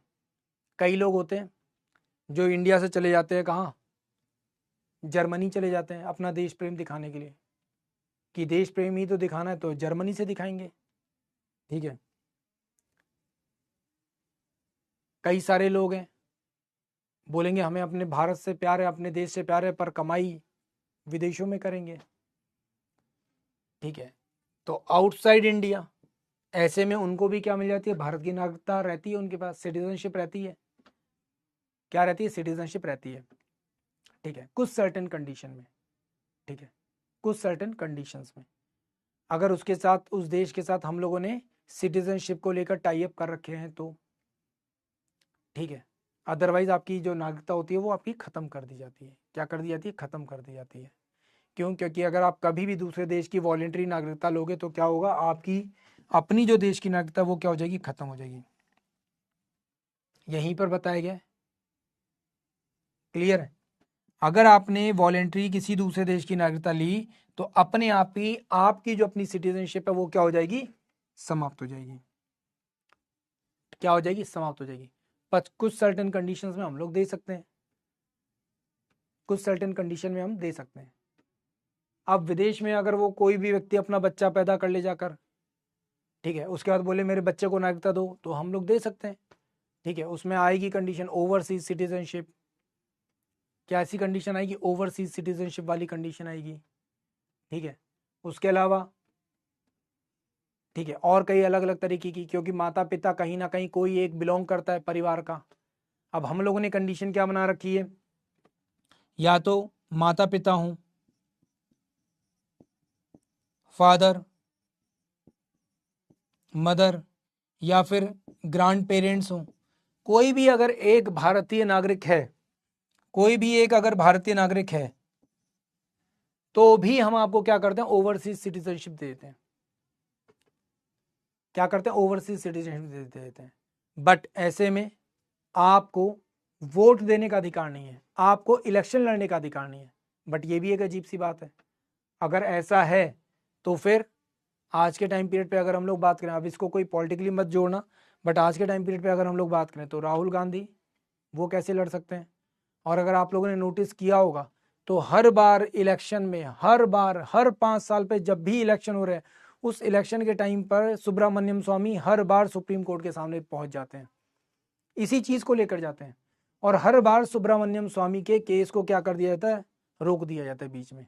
सुप्रीम कोर्ट कहता है अभी फिलहाल इस टॉपिक के ऊपर हम लोग बहस नहीं कर सकते, we are not eligible to discuss on this topic at present. Literally ये वर्ड होते हैं सुप्रीम कोर्ट के। सुप्रीम कोर्ट इसके ऊपर कोई वक्तव्य नहीं देना चाहता, कुछ नहीं देना चाहता। हर बार राहुल गांधी के जो वकील होते हैं, सोनिया गांधी जी के जो वकील होते हैं, वो हर बार एक ही बात बोलते हैं। क्या बात बोलते हैं, कि ये बहुत ज्यादा हाईली सेंसिटिव टॉपिक है, इसके ऊपर कृपया कर बहस ना की जाए, देश में इससे समस्याएं, अपवाद पैदा हो सकते हैं। ठीक है, देश में इससे समस्याएं पैदा हो सकती हैं, अपवाद पैदा हो सकते हैं। और ये वर्ड्स एग्जैक्टली आप लोग जाकर देख सकते हैं न्यूज़ में, कहीं पर भी आप जाकर देख लो, चाहे सुप्रीम कोर्ट के वर्डिक्ट देख लो, चाहे आप लोग सुब्रमण्यम स्वामी के केसेस की फाइल्स देख लो, कुछ भी देख लो, आपको वही शब्द मिलेंगे जो मैं आपको बता रहा हूँ। नॉट फ्रॉम एक आधा कॉमा भी इधर नहीं, मतलब एकदम एग्जैक्ट बता रहा हूँ। हर बार जितने इलेक्शंस होते हैं उन इलेक्शंस में हर बार सुब्रमण्यम स्वामी, सोनिया गांधी, राहुल गांधी के केस को लेकर पहुंच जाते हैं सुप्रीम कोर्ट, ठीक है, स्टे लगवाने के लिए।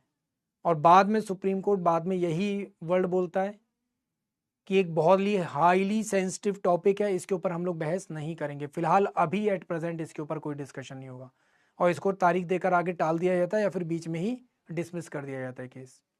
और हर बार इलेक्शन के टाइम पर ये होता है, हर बार आप उठाकर देख लो जितने भी इलेक्शंस होते हैं उन सभी टाइम पीरियड पे ये चीज निकल के बाहर आएगी। तो रीजन भाई सीधी सी बात है, आपके कॉन्स्टिट्यूशन में दे रखा है ये चीज। फिर आता है यहाँ पर power of parliament, article number 10 and 11। Power of parliament है क्या, जितने भी आपके सिटीजनशिप अमेंडमेंट एक्ट आते हैं ये सब के सब इसी के अंतर्गत आते हैं, आर्टिकल नंबर 10 और 11 में आते हैं।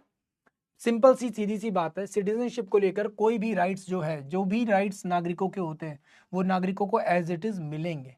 ये कौन इंश्योर करेगा, by parliament, by parliament ensure किया जाएगा इस चीज को। एंड पार्लियामेंट के पास ही ये पावर है कि वो क्या कर सकती है, उनको रेगुलेट कर सकती है। क्या कर सकती है, उनको रेगुलेट कर सकती है। सबसे पहला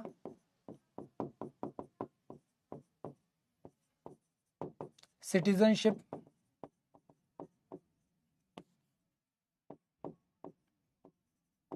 अमेंडमेंट कब आया था, 1955 में। फिर उसके बाद अभी जो रिसेंट कौन सा है,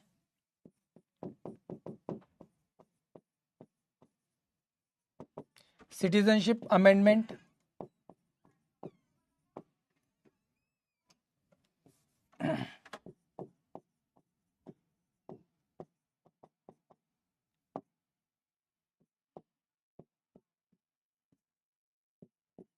2019, जिसे अभी रिसेंटली हम लोगों ने लेकर भी आ गए हैं। इसी के साथ साथ हम लोग एक और चीज लेकर आ रहे हैं, एनआरसी वाला, है ना। एनआरसी क्या है, national registration of the citizens, और ये बहुत ज़रूरी भी है। इंडिया ही एक ऐसा है जो यहाँ पर इसको एक्सेप्ट नहीं कर रहा, बट ये बहुत ज़्यादा ज़रूरी है। अगर एनआरसी हम लोग करते हैं, अगर एनआरसी करते हैं तो लिटरली जितने भी बांग्लादेशी, पाकिस्तानी, रोहिंग्याज इंडिया में घुसे हुए हैं इन सबको बहुत इजीली हम लोग ट्रैक डाउन कर लेंगे और इन सबको निकाल के बाहर कर देंगे। और ये सच्चाई है, और ये सच्चाई है। अभी रिसेंटली आप लोगों ने सुना होगा असम बॉर्डर से बहुत सारे रोहिंग्याज और इन सबको, बांग्लादेशियों को भगाया गया।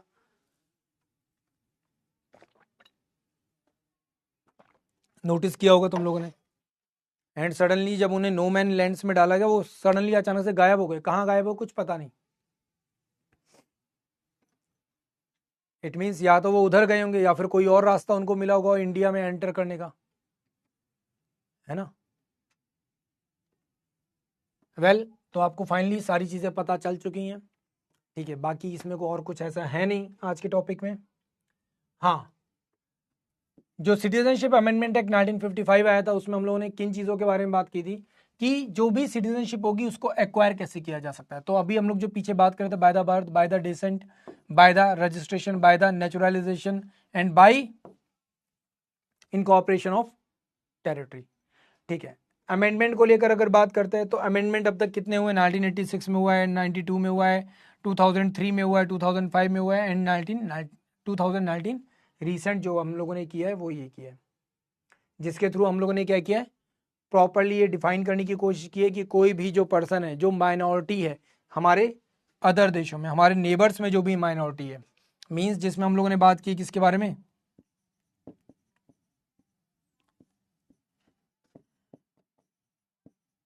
हिंदू, सिख,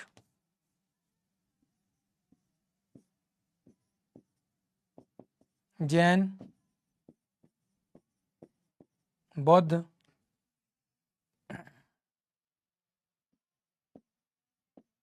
पारसी, इन सभी लोगों को क्या दिया जाएगा, भारत में आने का अधिकार दिया जाएगा। क्या दिया जाएगा, भारत में वापस आने का अधिकार दिया जा सकता है। क्या दिया जा सकता है, भारत में वापस आने का अधिकार दिया जाएगा, ठीक है। भारत की नागरिकता दी जाएगी। ये चीज इसमें कही गई थी, ठीक है, ये चीज इसमें कही गई थी। क्लियर है,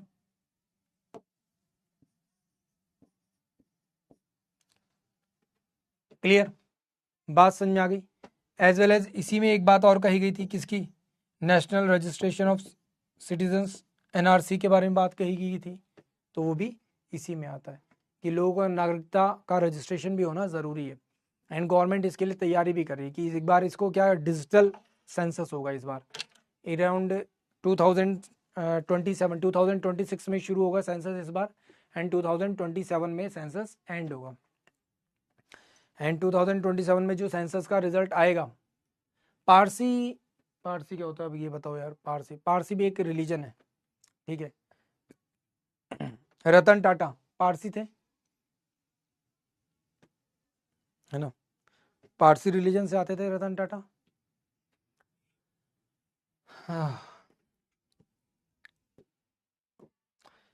तो it's all about the today's lecture. I hope class आपको पसंद आई होगी, समझ आई होगी। एंड हम लोग पॉलिटी पढ़ रहे हैं, पॉलिटी में बहुत सारे कंट्रोवर्शियल टॉपिक्स आपके सामने आएंगे, तो प्लीज़ होल्ड योर हॉर्सेस। ऐसा मत करना अरे सर ऐसा कैसे बोल दिया, ये कैसे हो गया, वो कैसे हो गया, क्योंकि जब तक आप लोग ज्योग्राफी पढ़ रहे हो, हिस्ट्री पढ़ रहे हो, इकोनॉमिक्स पढ़ रहे हो, आपको सब अच्छा लगता है, हाँ सर सब सही है, सर सब सही है, आपने जो पढ़ाया वो बिल्कुल अच्छा है सर, बहुत समझ में आ रहा है। बट जैसे ही शुरुआत होती है पॉलिटी की, तो सडनली क्या होता है, वो लोगों की पॉलिटिकल आइडियोलॉजी कहीं ना कहीं वो होने लगती है, अरे सर आपने तो यहाँ पे मेरे अगेंस्ट बात कर दी, अरे सर यहाँ पे आपने मेरे वाले के अगेंस्ट बात कर दी, अरे सर वहाँ पे आपने मेरे वाले के अगेंस्ट बात कर दी। तो हर कोई ऐसे हो जाता है। तो ध्यान रखना, हम लोग एक देश के रूप में बात कर रहे हैं, जो भी हमारे कानून के बारे में बात कर रहे हैं, देश का संविधान के बारे में बात कर रहे हैं, तो वहाँ पे हर किसी को क्रिटिसाइज करने का अधिकार भी आपके पास हो सकता है। क्लियर है? चलो, तो आई होप आप लोगों को अच्छे से समझ में आ गया होगा। इन केस अगर कोई भी कमी रह गई तो भाई मुझे बता देना कमेंट करके, तो अपन एक बार उसको देख लेंगे, या फिर टेलीग्राम पर आप लोग पूछ ही लेते हो क्वेश्चंस अपने, वहाँ पर भी मैं आप लोगों को लगातार आंसर्स देता रहता हूँ। तो फाइनली मुझे दीजिए आज के लिए विदा। Thank you so much. जय हिंद।